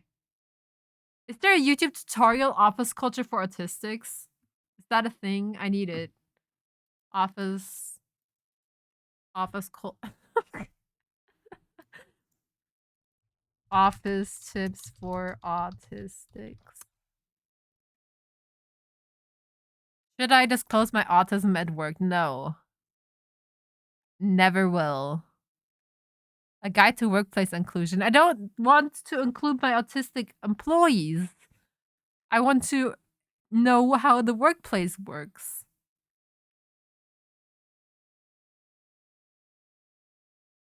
I can't find a video explaining this. I don't man. You're too hard on yourself. I'm not even hard on myself. I'm laughing. I'm laughing at this entire situation. Office life has a whole culture. Yeah, I hate it. An office is the kindergarten for adults. I hate it. I wanna I wanna sit in a home office job where it's not socially expected to go and sit awkwardly next to your colleagues while they gossip next to you. Like I don't like I do not care what your girlfriend did. I could not care less. I don't even remember your full name. So if you invite me to lunch and then it just starts talking about your problems with your girlfriend as a group and I'm just like sitting there, what am I supposed to be doing? I don't get it. I don't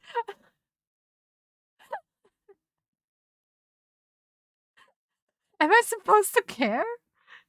Sir, you are a stranger to me. You are a guy who happens to work in the same building. Am I like, huh? I need someone to teach me. I need someone to teach me social expectations in offices. I can share my office experience later. Yeah, you should. Wiki how office job. No, for real though. Oh my god. My also required me to be partially outside and partially in the office. I hated the office parts. Hmm. I don't think it's because of your autism. I think the office was just shitty. I had two separate office jobs, and while I do think that the internship office was way too stressful, with way too short deadlines and always a pile of work shoved onto me, I kinda it was the same for the other office job, which was basically just me vibing.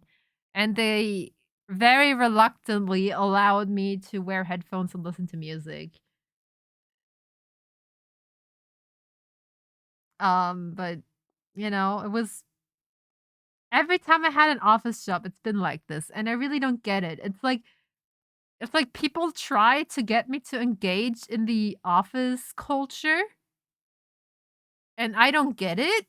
So I'm not really including myself.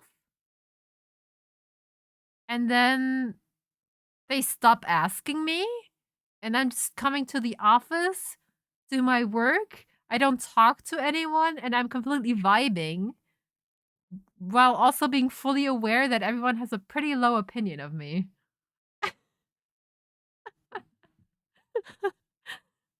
Right? Right? I'm sorry, Barry, but I think I've had more autistic people I've worked with than non-autistic in the offices I was in. I think you're overthinking things.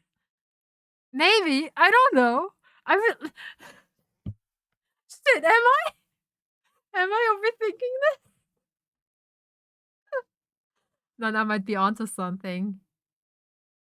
Oh my god. But like why can I not just go to the bookstore, buy a book and like top 10 tips on how to be normal in the office? Why is there like how in video games you have tutorials? That's what I need. I need a video game tutorial for being in the office. Right? And then it has like hint windows and it's kind of like, "Oh, if someone asks you to have lunch with you, you don't need to, but it has that and that benefit." And I'm like, "Oh, okay, that's good to know. I should maybe do that occasionally." Because no, I do not want to eat lunch with strangers. Whenever people invite me to lunch, I'm like, "No, I don't want to," because I really don't want to. But I feel like I should say yes because they keep asking me. Ah!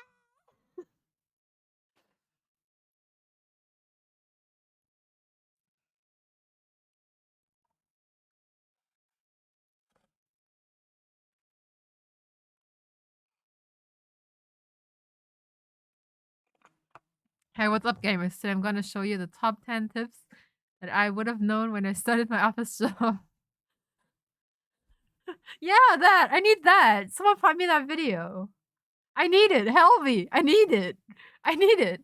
I need it so badly. Listen, that is a niche I did not find with a single YouTube search. Okay? I'm pretty sure that might be a niche not covered yet.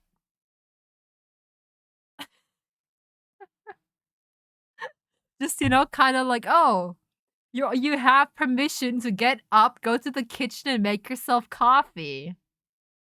Because you want to know what? I was too scared to ask if I can get myself water from the kitchen. That the entire 10 weeks I've been there, I did not fill up my water bottle in the kitchen. Because I didn't know if it was allowed socially. Because no one told me, hey, by the way, if you're thirsty, you can grab water from the kitchen sink.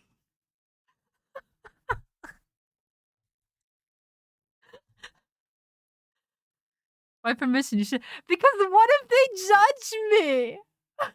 What if I'm the weird one for filling up my water bottle?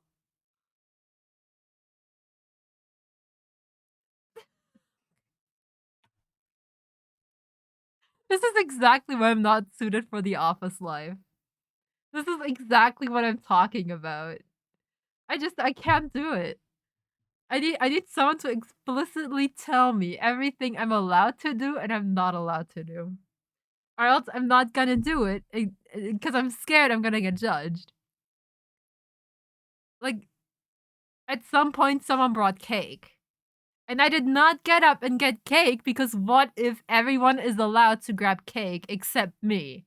And I stand up, I want to get cake, and they're like, hey, actually, that's not for you. And then I have to go walk of shame back to my seat. So unless someone explicitly says, oh yeah, Berry, by the way, I brought cake for everyone, you may also take a piece, I'm gonna assume I'm not invited in that cake. Listen, it's chat, really, I cannot.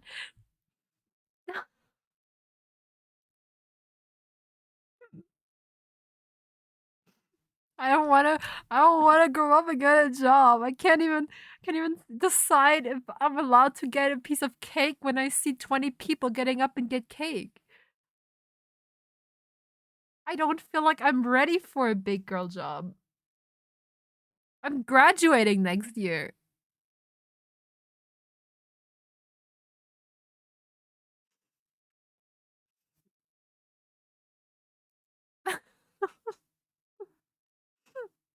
Like, I'm not crying, by the way. I'm just sniffling. I don't think I'm crying. I'm making crying sounds, but I'm not crying. I'm just frustrated. I want to grow up. I'm a Toys R Us kid, man. What song? I don't know that song. I worked in offices for well over a decade now. Wow. Getting fried from the office speed run any person. You're not making it better.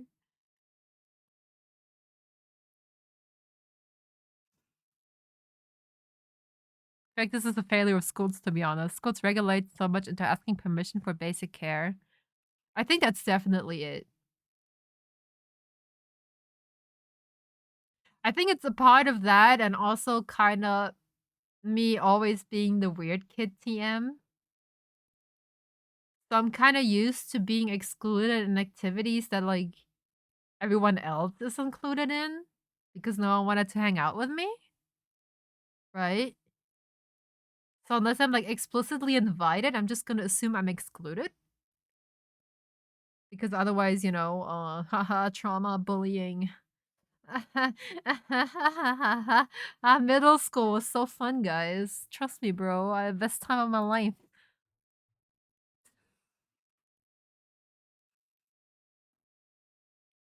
You'll be fine. Just do the monkey.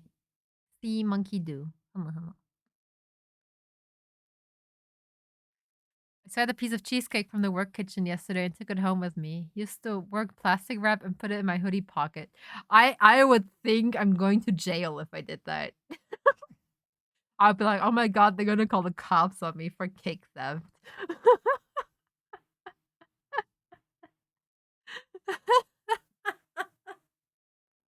Listen, I think I just man, I really just need a tutorial to life, okay?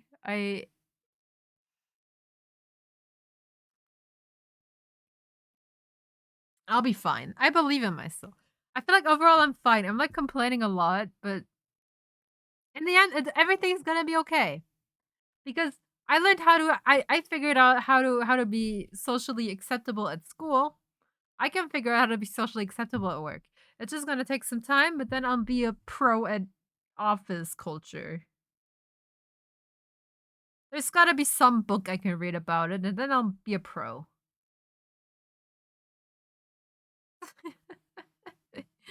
Oh my god. Mm. The tutorial of life book will probably have one word in it. 500 pages. Live. Hmm? What's tutorial? Oh, so it's like a single word, but it's 500 pages long. Hama, hama, hama. You see, that's what I'm like living by, you know? It's all gonna work out in the end. There's just ups and downs in life. Because even if I steal cake and I get fired because I took home a piece of cheesecake, um, I'll find another job. And then I know that taking cheesecake home is illegal. And it's gonna work out in the end. Everything is gonna work out in the end.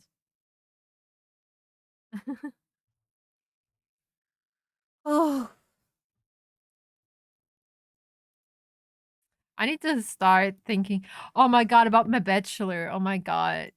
So I'm hopefully getting my Bachelor of Arts next semester. Right?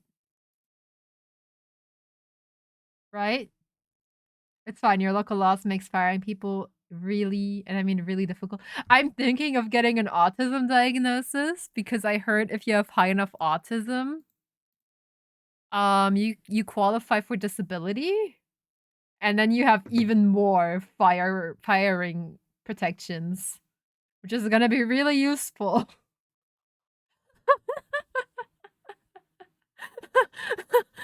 But I need to have really high autism to get disability. I don't know if I have high enough autism, and it costs money to get diagnosed. To get like the paper and everything, and then I need to apply for disability, and I don't know, Germany and paper. Like my therapist just said, yeah. When I told him I think I'm autistic, he was like, yeah, you can't get it diagnosed, but I also I can see where you're coming from. I think autism makes sense for you.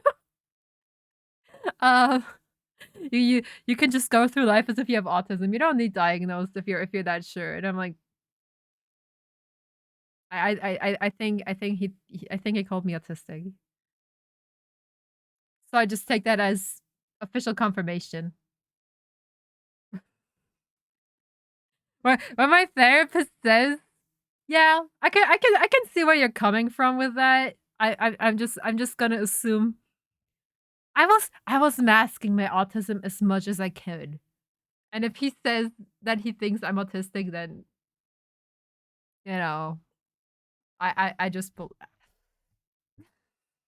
I'm taking that as official confirmation. Because getting diagnosed is like, gosh, 500, 600 bucks.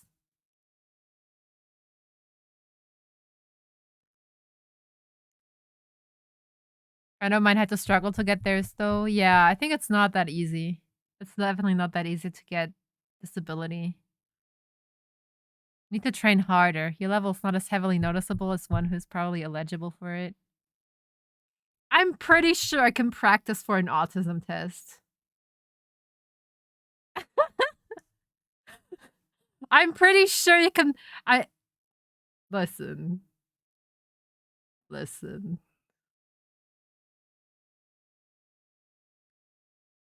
listen. If you feel like it helps, I'd try it. But in my opinion, you're normal and cute. I am not normal. I told Helvi about this already. Oh my god, I messaged Helvi right as it happened. Today in class. Today in class. Jesus Christ. So I have this one class that is, teaching about communication. How do people communicate? Yada yada yada. And she saw something on Instagram yesterday that she wanted to try with us because she was curious on what the result would be. Right? Um and she gives us all like an A5 sized paper. It was an A4 paper she cut in half and it was mostly blank and then there was a tiny black dot printed in the middle of it. Right?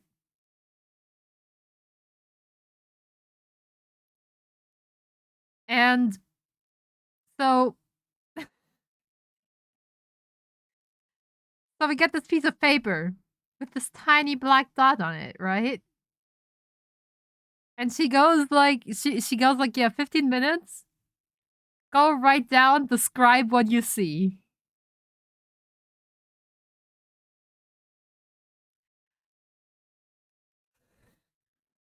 Right? Wait, let me do this test on you guys. Let me da, da, da, da, da. Can I do game capture for this? Capture specific window paint. Are you capturing? You're not capturing. Panic. Wait a second. Okay. Paint. Are you you are capturing. Okay.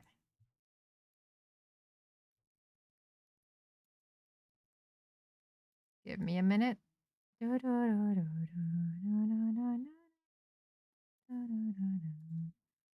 Ah, covering my face.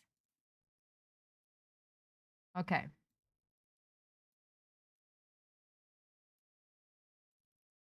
Right. So we got this sheet of paper, right? We got this sheet of paper. And it had a circle here. This is what it looked like, okay? We all got this piece of paper. Describe it, chat. Describe the piece of paper. What do you see? Ah, why did it close? Ah, what the fuck? Huh? What is that? I discovered a weird bug and paint. Jesus Christ. Okay. A dot. Okay. You have 15 minutes.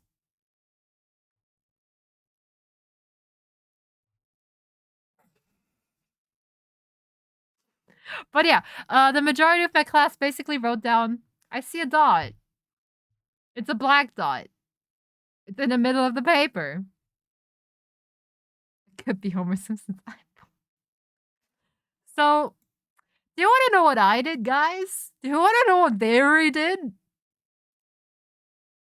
Barry wrote 2 full A4 pages describing this picture. Barry talked about the texture of the ink and the paper. Barry talked about how the A4 paper was not cut in a perfectly straight line. Barry was so into describing this dot. She was so into this, she didn't even notice that no one else was writing as she wrote her essay. And 15 minutes in, the timer goes off that we are done writing, and she didn't even finish her description yet. She didn't even get to the analysis part. And Beiri looks up and sees most people have written down like 4 words.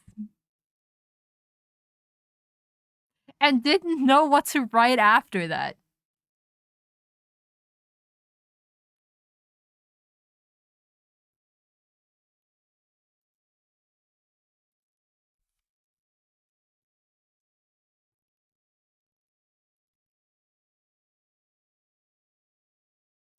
Berui then had her work read out loud to the entire class by the teacher because everyone was interested in what the fuck I wrote because no one wrote more than a sentence.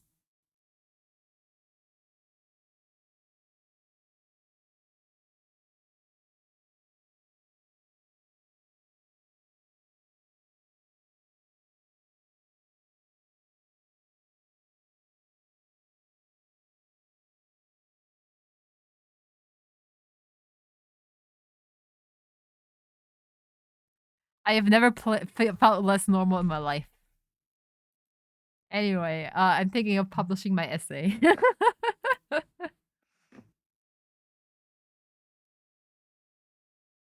You can become an art gallery guy, maybe. I was actually thinking about it. I love Dadaism. I love Dadaism because it's so good. Bro, I love Dada. That Dadaism is so I love it. Everyone hates it. Everyone I ever talked to says it's dumb and stupid. I fucking love it.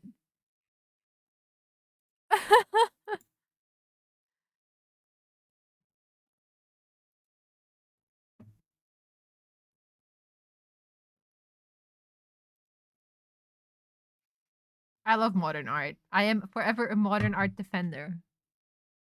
Vero was given this challenge separately and was approaching. Oh, Helmy was given this challenge separately and was approaching it the same way as Barry. That's not on the sense of creativity. No, it's not. This is the design school. Everyone here is creative. That's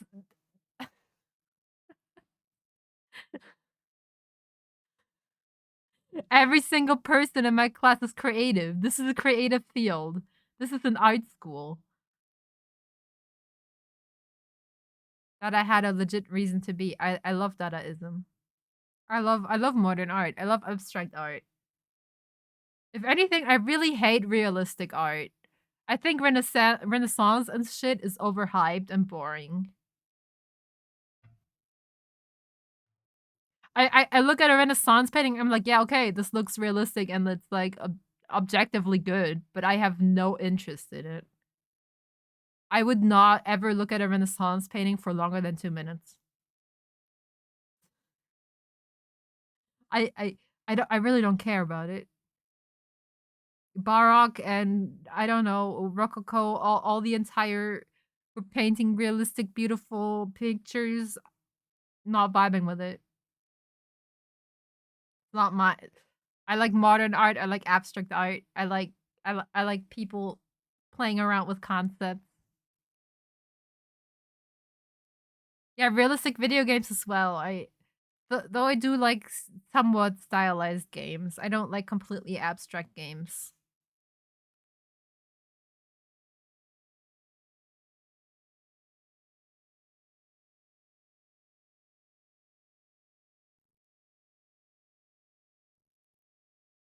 I enjoy ancient Greek art for the wrong reasons.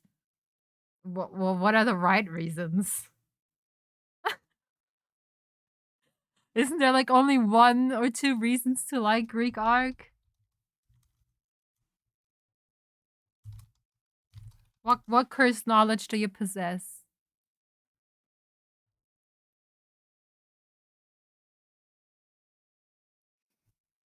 Honestly, ancient Greek art is it's okay. I like the vases and stuff. The black and golden the black and gold kind of vases. They're kind of cool. But other than that, I'm not big a fan of like the statues and shit.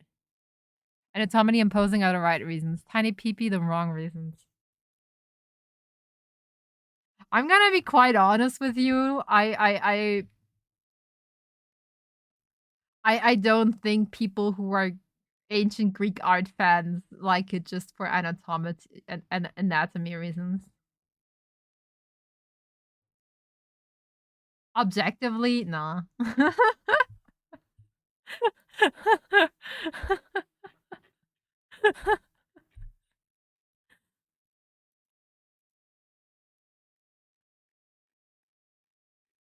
I do not believe such a person exists. I'm sorry. I think that's just what everyone claims.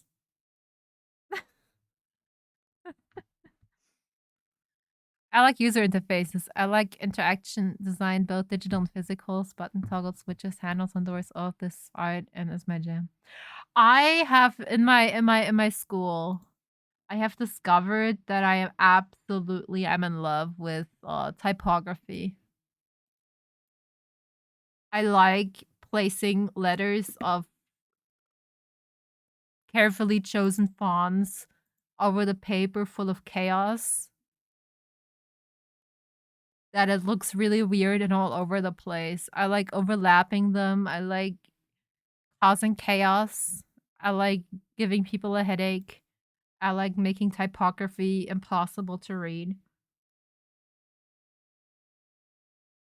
I'm those are like my favorite tasks when I have typography class and they allow us to go wild.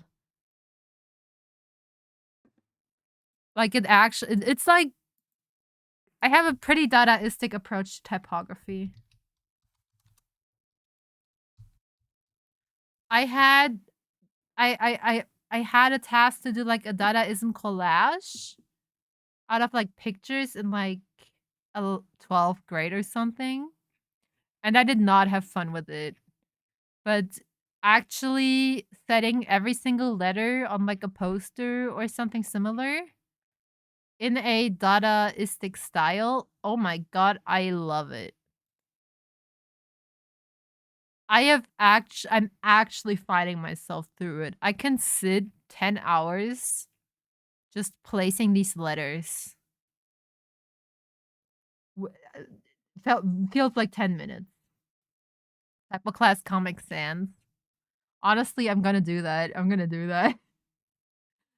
I was thinking about it so badly, but man, I'm getting graded. Oh, this is a legit reason. Not sure how it's called in English, but Stand und Spielbein. Yeah, yeah. Honestly, it does feel like a ransom letter cutout. Wait, ちょっと待って. Don't dox yourself. Okay, this is Google. I don't own these pictures. Don't video S me. But eh. Stuff like that, I love it. Stuff like this, oh my god. This is scratching my brain, okay? This looks great. I can just still read it.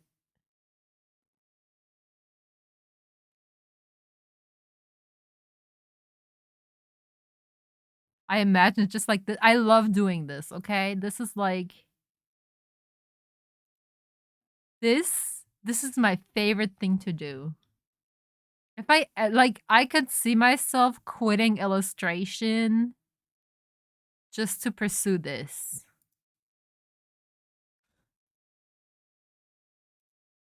This is fun. I love doing this, okay?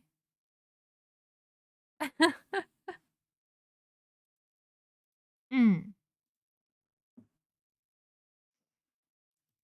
If I do ever get around to finishing my NeoCities website, I do want to have a separate subpage in my, portfolio section where I put works like that because I feel like they don't really belong on my social media account. And it's not really the type of stuff that gets any form of likes. This is like actually just work I do for myself. Because I don't think anyone cares about me making Dadaistic posters of Vocaloid lyrics. Should I make you work on websites together with me? You should, actually. I really wanna I I am occasionally working on like planning out how I want the um sub websites and stuff to look like, but I really need to get working on the coding again. Mm. I am really happy with how it's looking though. I'm really excited for this being done. Mm.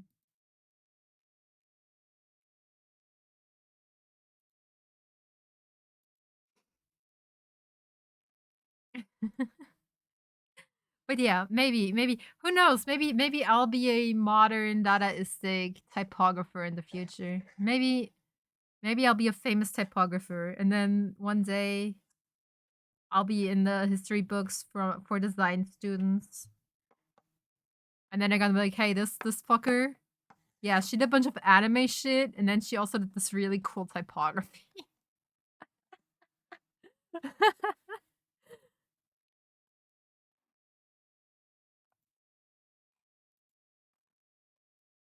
mm, I was thinking of like, for my bachelor's of arts, I need to do like a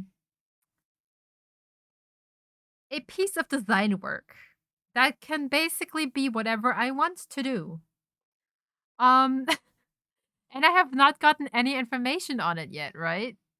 Like the latest info I got was from my teacher about a year ago, who basically said, "Bro, you gotta start as soon as possible. Like, it's best if you like started yesterday, bro." So I'm like, "Oh god, I'm like so behind. I got I'm gonna die." Right? I still don't know what I want to do. I asked the teacher yesterday because I was considering maybe going into the direction of typography. So I wanted to ask his opinion on a couple things. And then he said, "Oh yeah, but why are you already working on it? You're not getting like the official information till like January. They really just expect me to have only 2 months to work on my bachelor." Just wow. You potato stamp picture would be allowed. It would be allowed. As long as you make it like, elaborate enough. Maybe get a whole sack of potatoes and make a bunch of different stamps. Design your own font and make stamps for every letter out of potatoes. That sounds so fun. But I don't know, I was thinking like something like just a typography poster wouldn't be enough. But he showed me this one work from a previous student who basically took a collection of short stories and basically typographically um arranged it beautifully. It was like, I don't know how many pages it was, like 20, 30 pages. And he printed them all out in really high, super duper quality. And then he did some bookbinding by himself. He DIY'd that. And that was his final project. And I want to do something like that, I think. I think I would love that.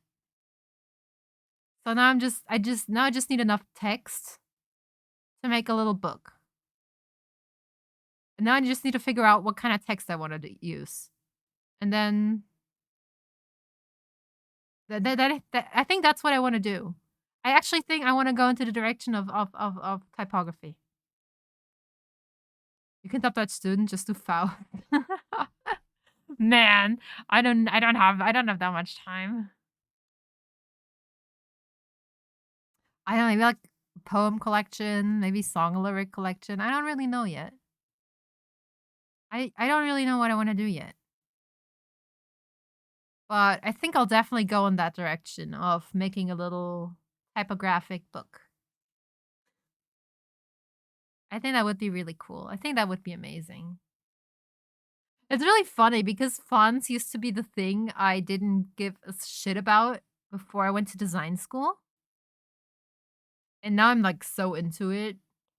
I love fonts. I'm gonna have the autism where I can identify like 1,000 different fonts. I'm already just going through the streets and I'm like, I know that font. I know that font. I know this font. I cannot. I do not. I do not have the capabilities of recognizing Helvetica though. I'm always like, oh, that's a nice font, I guess. And then someone's like, that's Helvetica. And I'm like, oh. Oh yeah, yeah, that makes sense. I just I can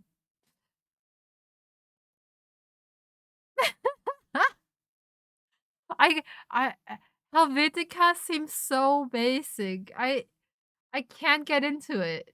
I I don't I don't see anything like if I look at the Helvetica font, if I look at it right now, it's just a font. It does like nothing about it stands out to me. There's beauty in I believe that. It is objectively a good font. But it's, to me, in my eyes, it's really just isn't basic. There's Helvetica Neue. It's an absolute revolution. I know all my teachers are gushing about how amazing Helvetica is. And I'm really just I don't see it. I don't see it.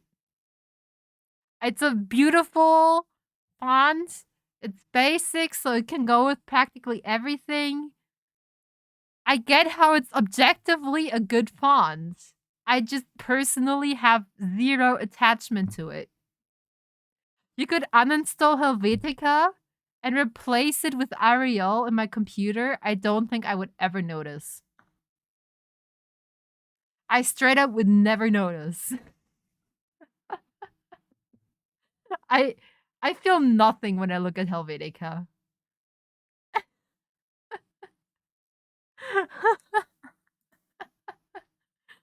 I'm going to influence you with Helvetica propaganda. I don't think you can. I have at least 100 attraction to Helvetica. Honestly valid, though. Honestly valid. Gosh. I'm really into this. I don't know. There's a lot of fonts I like. I like expressive fonts.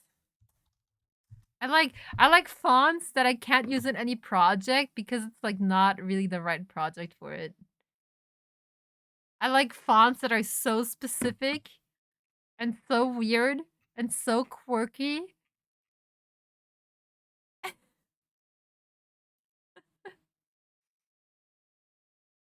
I really like expressionism. I think you can already tell. I like really expressive things. I like abstract art. I like Dadaism. I love my fonts the same. I like my fonts chaotic. I like fonts where no letter looks the same as the previous one. I like fonts that are all over the place. I like fonts that overwhelm you visually. But I don't think I really get to use them in a lot of projects, which is sad. Which is really sad. Hmm.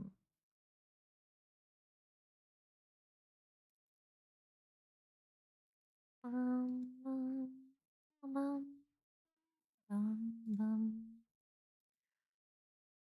Oh my god. Yeah, but that is the gist of it. That is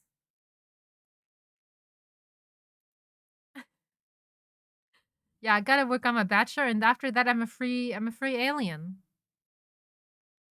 No, I'm not. After that I'm gonna be chained to a job I hate. Let's go.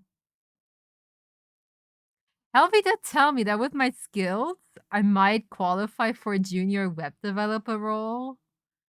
And I have been considering it a little bit. About maybe also looking in that direction. It sounds like a visual version of stimming. That might be it, actually. It's true, you absolutely could. Because I keep, like, I don't know, I keep hearing, oh my god, the market is so oversaturated. Oh, I sent 2,000 applications and I can't find a job. So I'm here like, oh no, I don't want to send 2,000 applications to get a job. Just go, what is digital product design? What do you do as a digital product designer? What do you do there? You design digital products. Digital product designer.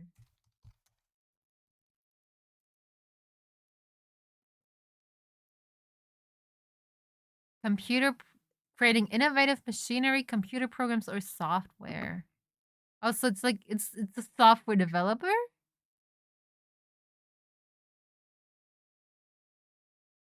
It's a software developer? I don't know, man. I UX design, UI design, motion design. Motion design is so fun. It's the creative part of software development. So it's UI and UX design and stuff.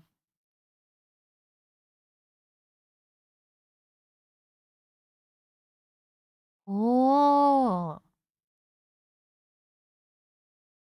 Is it like I mean, I do have like basic coding understanding. Like compared to my class, I feel like I'm the only one who doesn't cry in programming class. I don't know for sure. Maybe the people who are complaining are just a loud minority. But I feel like I'm always getting a full score without trying. So I feel like I have a pretty okay-ish understanding of at least basic coding. What Ezzy was studying and what I was working as until now. Maybe, maybe. I do have to admit that like web design is one of my least favorite subjects right now. I don't know, like obviously job and hobby interests are different.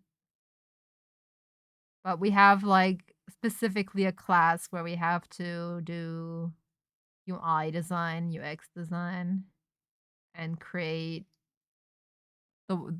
you know,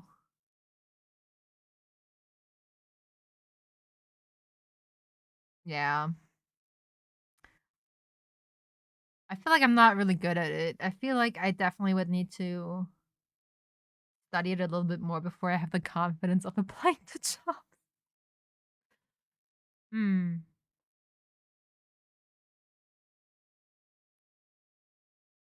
It's a great place to start to eventually find a specific direction. Hmm. Also, app product design, desktop software product design, commercial logistics. Ooh, ah.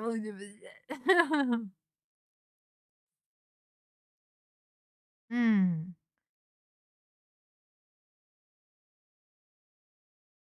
I specialize in rapid prototyping. I see, I see, I see. I think animation and motion design sounds really fun though. That's essentially what I did in my internship.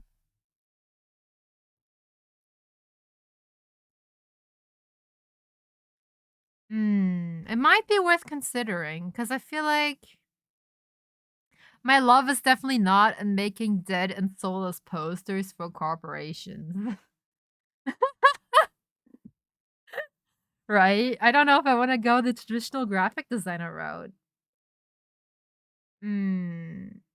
It might be worth considering. It might be worth considering.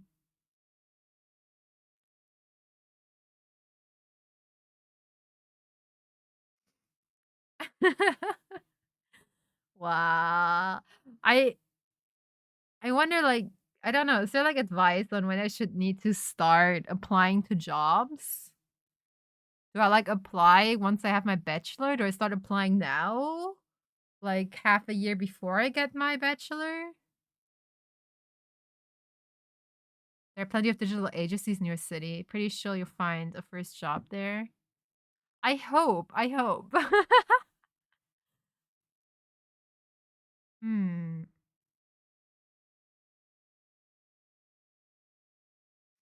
Honestly,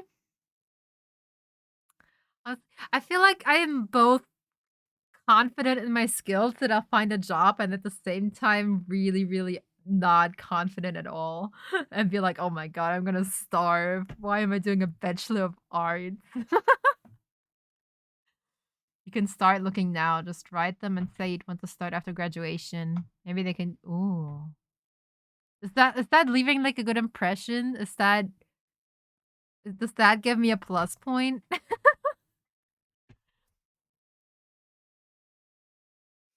I mean, it would definitely put me on one or two lists. You have nothing to lose. Yeah, cause like, I imagine around the time when everyone graduates, everyone is gonna look for a job in the field. If I'm on 1 or 2 lists already, that might not be too terrible. I need to redo my portfolio probably to show, I don't know, a bit more of everything. Or maybe I should do, like, complete new portfolios for different fields. I don't really know. I'm just a baby.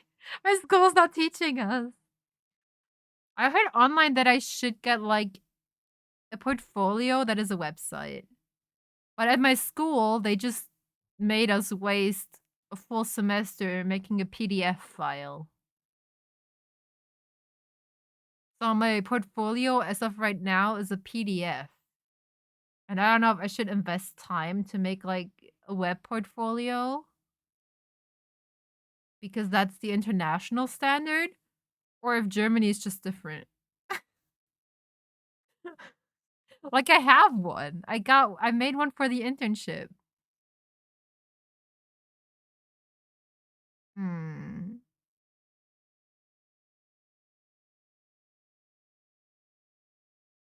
To start with the Behance net page. I'm kind of like I don't want to post all my work online. I don't know. Cuz then I'm like and I have to post it under my real name, right? So like I can just call myself Berliner Frosch 23. Oh.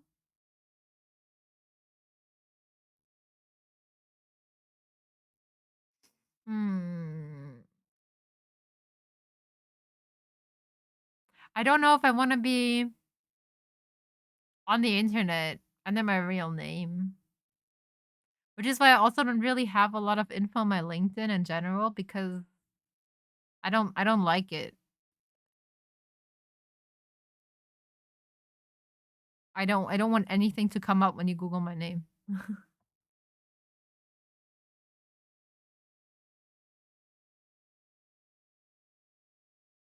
Hmm. I haven't signed a single NDA yet, so I don't have that excuse. Ooh.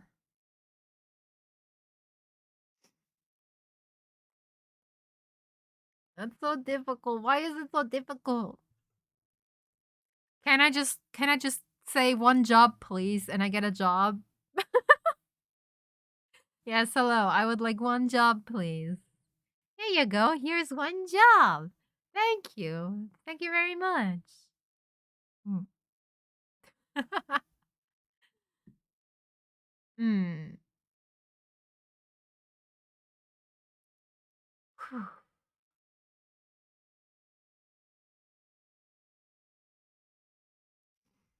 Life is difficult. I don't want to be an adult. I should really slowly get to it. I should prepare everything now for applications. I should make myself an Excel sheet with a bunch of companies.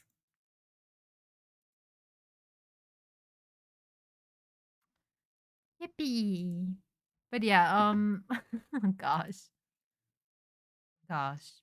Yeah, I'll probably be a bit more stressed for a bit longer. I'm currently in the calm phase.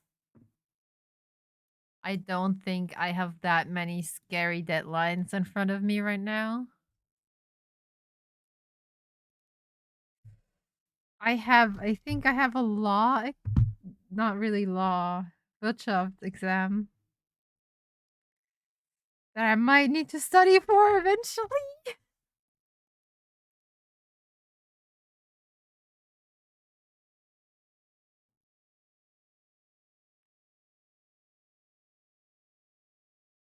Okay, no, I first have a test and then I have the exam next month. I still would have been amazing that by your age now I had already moved to the other side of the planet and was office working since years. I feel like I'm like way too old. I feel like I should have had a job for a while ago. Like I, I think it's weird that I'm still in school. I'm like, man, I'm really procrastinating this job thing. Never had any tests in that subject. Oh, I wish. Oh, I wish. Nah, I have to learn all the different ways to make a company in Germany and how much money you need and how much people you need and how they work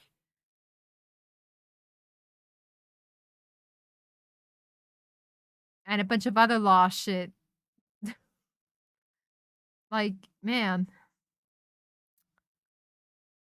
man, it's not very fun. It's not very fun. I do not remember anything. Mm, but yeah, November should be like calm, and then December is when the stress starts again. All I ever did for my design bachelor was making games. I wish. What? I wish that was me. Nah, I need to do all these tests and exams. Oh, by the way, Helvi, I think you mentioned, right? You wanted to do a little stream on art history with me, right? I just remembered earlier today that that is actually big brain genius. Because I think I have history on my last semester again. I have like a break right now, and then we'll be repeating everything we did the past 2 years. And I think refreshing everything in my head is gonna be so big brain because I'll need to do all that work anyway. It's like perfect timing. So I think during the next holidays, I'll actually sit down and I'll do all of that and try to post intelligence questions. Oh God. um, and then I can prepare this, and then we can have a little stream there where I present everything I learned in the past 2 years while also refreshing my memory for the coming semester of horror. Yeah. So y'all can look forward to that, I guess. Let's go. I would love to attend this collab class. Okay, let's go. I'll have to do the presentation. I'll have to look through all my worksheets from the past 2 years and summarize them. But we can do it. I believe in myself. That will be the first time I'm a teacher. Oh God. Let me know if I can help prepare something. Will do. I can't think of anything right now, but if something does come up, I'll let you know. Oh boy. Like my biggest anxiety is like I'm not the smartest in history, and I'm like, bro, what if someone's in chat who just fact checks me? Hold on. I'm scared of that. I'm scared of preparing something and acting big brain, and then someone corrects me, and everyone thinks I'm dumb. But I know I'm overthinking because if someone corrects me, that just means I'm learning, and is objectively a good thing. I know that, but my brain and my anxiety are making me overthink this. Hello, Joshi. Man. Oh,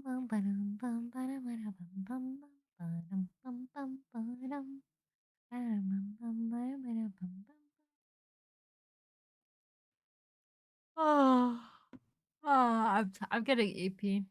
Oh God, I'll be the fact checker. Okay, that's good.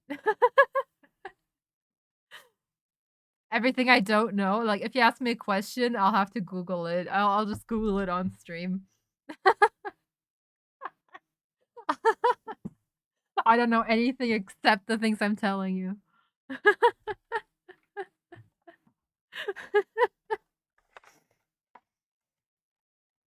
Oh boy. But yeah, I think, oh my gosh, it's been 2.5 hours. I don't know if I was streaming much longer. This has been I think the longest just chatting I ever did. Actually crazy that I managed to just chat for that long. Wow.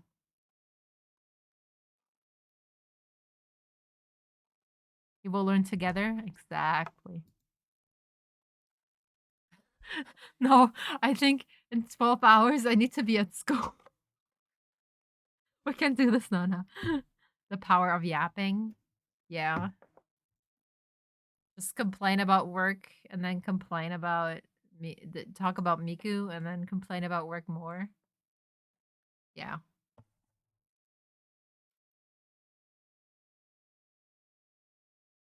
Right, me and Helvi, we bought Pokemon cards. I spent 50 bucks on Pokemon cards and it's been an unwise financial decision, but it's Pokemon cards are fun. Are you guys playing the new Pokemon TCG? I'm so into it right now. I am so into it. I love ripping my digital packs. I'm just existing and then I suddenly hit the jackpot and the happiness chemicals just flow into my brain for free. Just like that. My free packs of I just checked. I still have 3 hours left. I'm not ripping anything this stream. Done. Nobody ever wanted to play Pokemon TCG with me anymore ever since I played the Mewtwo deck after the 3rd Pokemon set. I never played, like, in my primary school, everyone collected Pokemon cards, okay? No one knew how to play the game. I collected them exclusively for the cute art. I did not care if they were fake cards or if I traded my super strong cards for a Bidoof. I was here for the cute art. I didn't want any of the ugly Pokemon. I just wanted the cute art.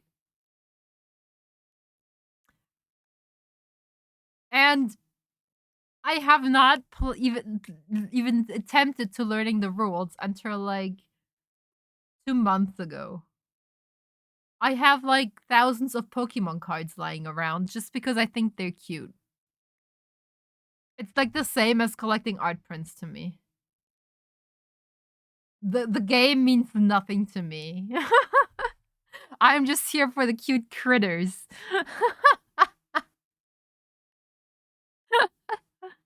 Hmm. Gosh. I do like that they made full art cards at some point. I don't have any full art cards yet, but they're so amazing.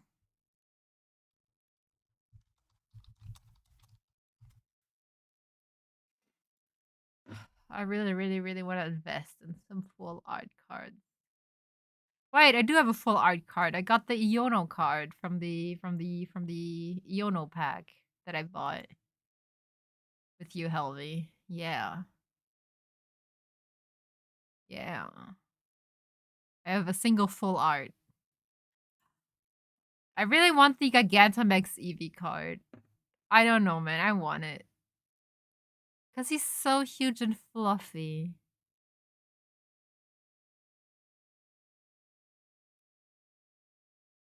I got the Poltergeist over the weekend. That one is full art and very cute. Yeah. Gosh, I love full art. They're so cute. I'm looking at full art right now. They're so cute.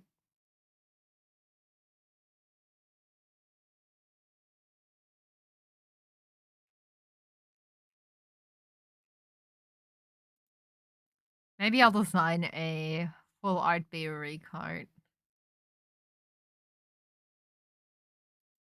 Just for myself. Hello, Kendrecha. How you doing? Welcome. Gosh. I think a custom Berui Trainer cart, full art would be pretty. It would be pretty cool. I do have. I think 3 months ago, 4 months ago. I don't know. 4, 5, 6.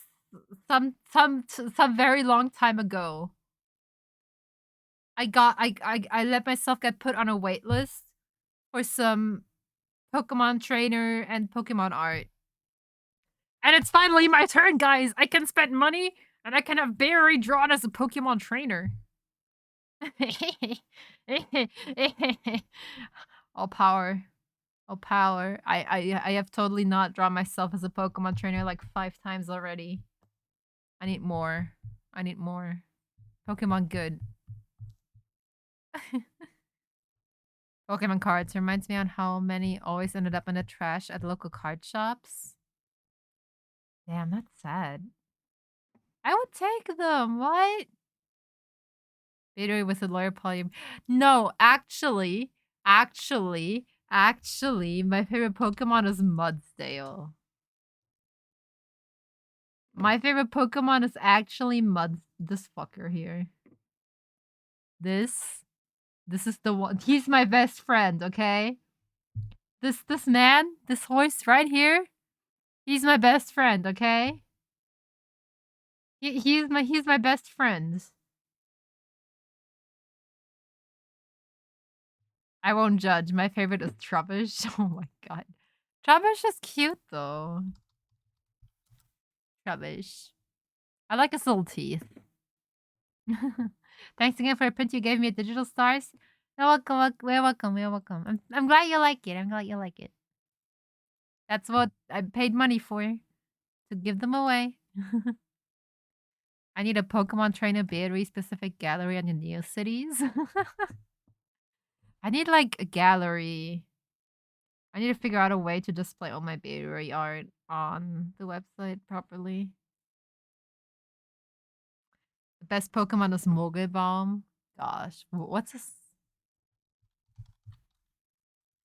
English name? I forgot. What is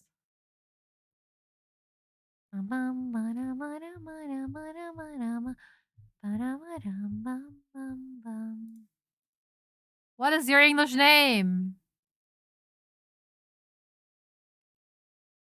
Why do I find the Japanese game and not the Japanese name and not the English one? I forgot his name. Hello? Someone give me a name?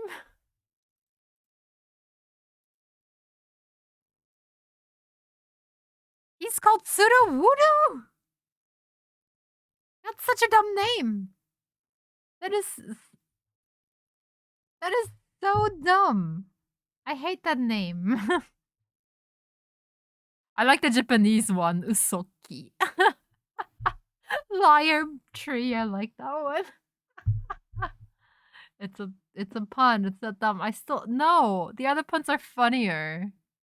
Mogebaum and Usoki are funnier names. I almost know English Pokemon names, Sally. Don't worry, don't worry. My favorite is Cutie Fly. Cutie Fly is so cute. It's a pun. It's not dumb. Cutie Fly. I was like, yeah, the tiny little. God, he's so cute.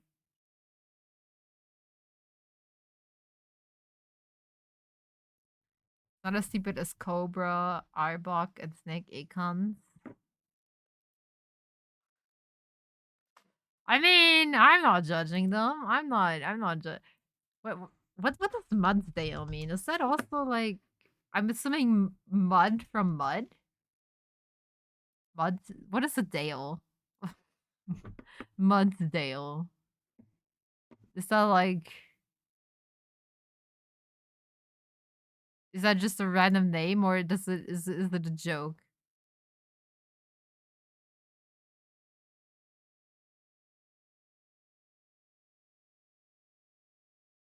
Mudsdale chew dirt and mix it with their saliva to create a special mud, which they spit out and use to cover their body and hooves. This mud is resistant to wind and rain, protecting them from the elements as they travel. People used to coat the walls of their home with mudstale mud to provide insulation. Mudstale also enjoy mud, and even if they are less fickle than their pre-evolutions without it, trainers do comment that they seem to behave a bit more begrudgingly after staying dry for too long.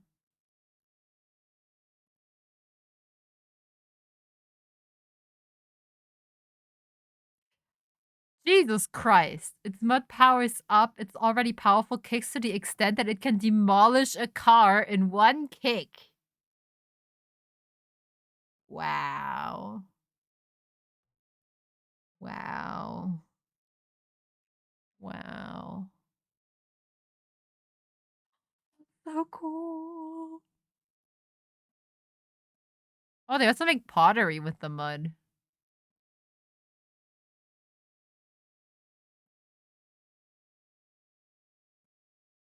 Mudsdale has so much stamina that it could carry over 10 tons across the Garlar region without rest or sleep. I like the overpowered horse. He's cute. But what does his name mean?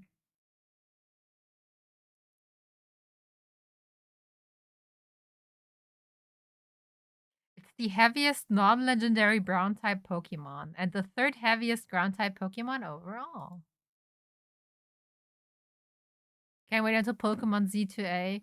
Bro, I am so hyped for it.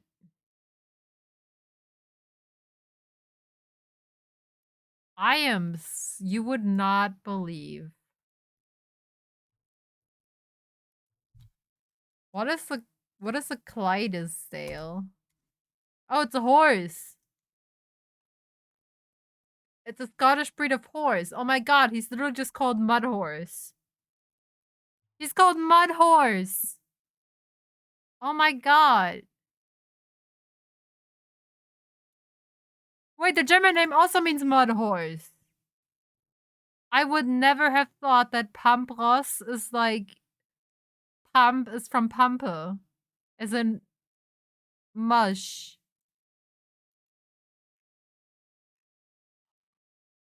Wow. I'm really bad at recognizing puns. So he's Mud Horse. I like Mud Horse. Mud Horse is a good horse. Man. I shouldn't there like be a trailer soon about Z2A? I feel like there's been no info about it since the announcement.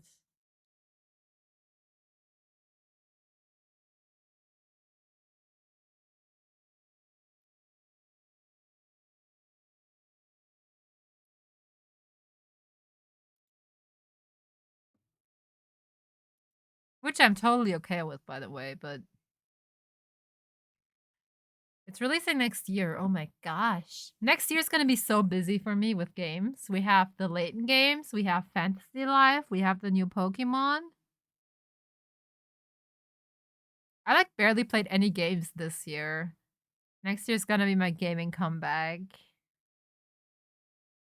I don't think they released much info because of the leaks right now. I heard like the entire game got leaked. But I heard the leaker doesn't want to publish anything about Z2A. Hmm. But I heard that he did play it. I heard some guy on Twitter's claim that the leaker played the entire game and said it was good. I don't trust any of these sources, but you know, it's a rumor. It's a playground rumor, guys. I might try to keep my schedule next year fairly clear of projects so I can botanical and play video games with friends all the time. Yes. Yes. Man. I think I might need to end stream soon, eat dinner, and then pass out in bed because I did not sleep well since Miku Expo. I'm tired as shit. I'm genuinely scared of falling asleep on stream right now. I'm not even gonna lie. I think we chatted quite a while.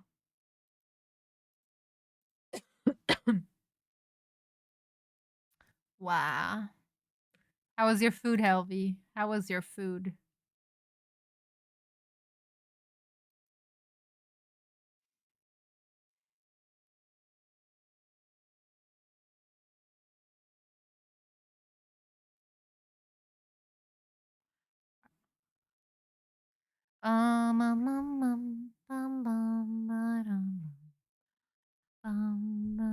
I had rice and a big box of carrots and peas. Ooh. How much is a big box? How much is a big box? You can write Extaria. Extaria is life. Extaria. I have leftovers. Nice. I put my whole fry pan. Nice. Nice. Okay. Let's go right into Extaria. Yeah. Okay, she's a friend of mine. Thanks for streaming. Thanks for stopping by. Um, she's currently playing Black Myth. I don't know anything about that game. I saw it's popular right now. I think this is the monkey game, right? Playing the monkey game. And yeah. I'll keep you guys updated when my next stream is. Yeah. I couldn't hear you talk about Miku Expo. Yeah, I did that in the beginning. Sorry. I should have maybe changed the title. That title once it was done. But yeah, thank you to everyone who stopped by. Yeah, bye bye. Have fun at Extarias. Thank you for watching. See you soon. Bye bye.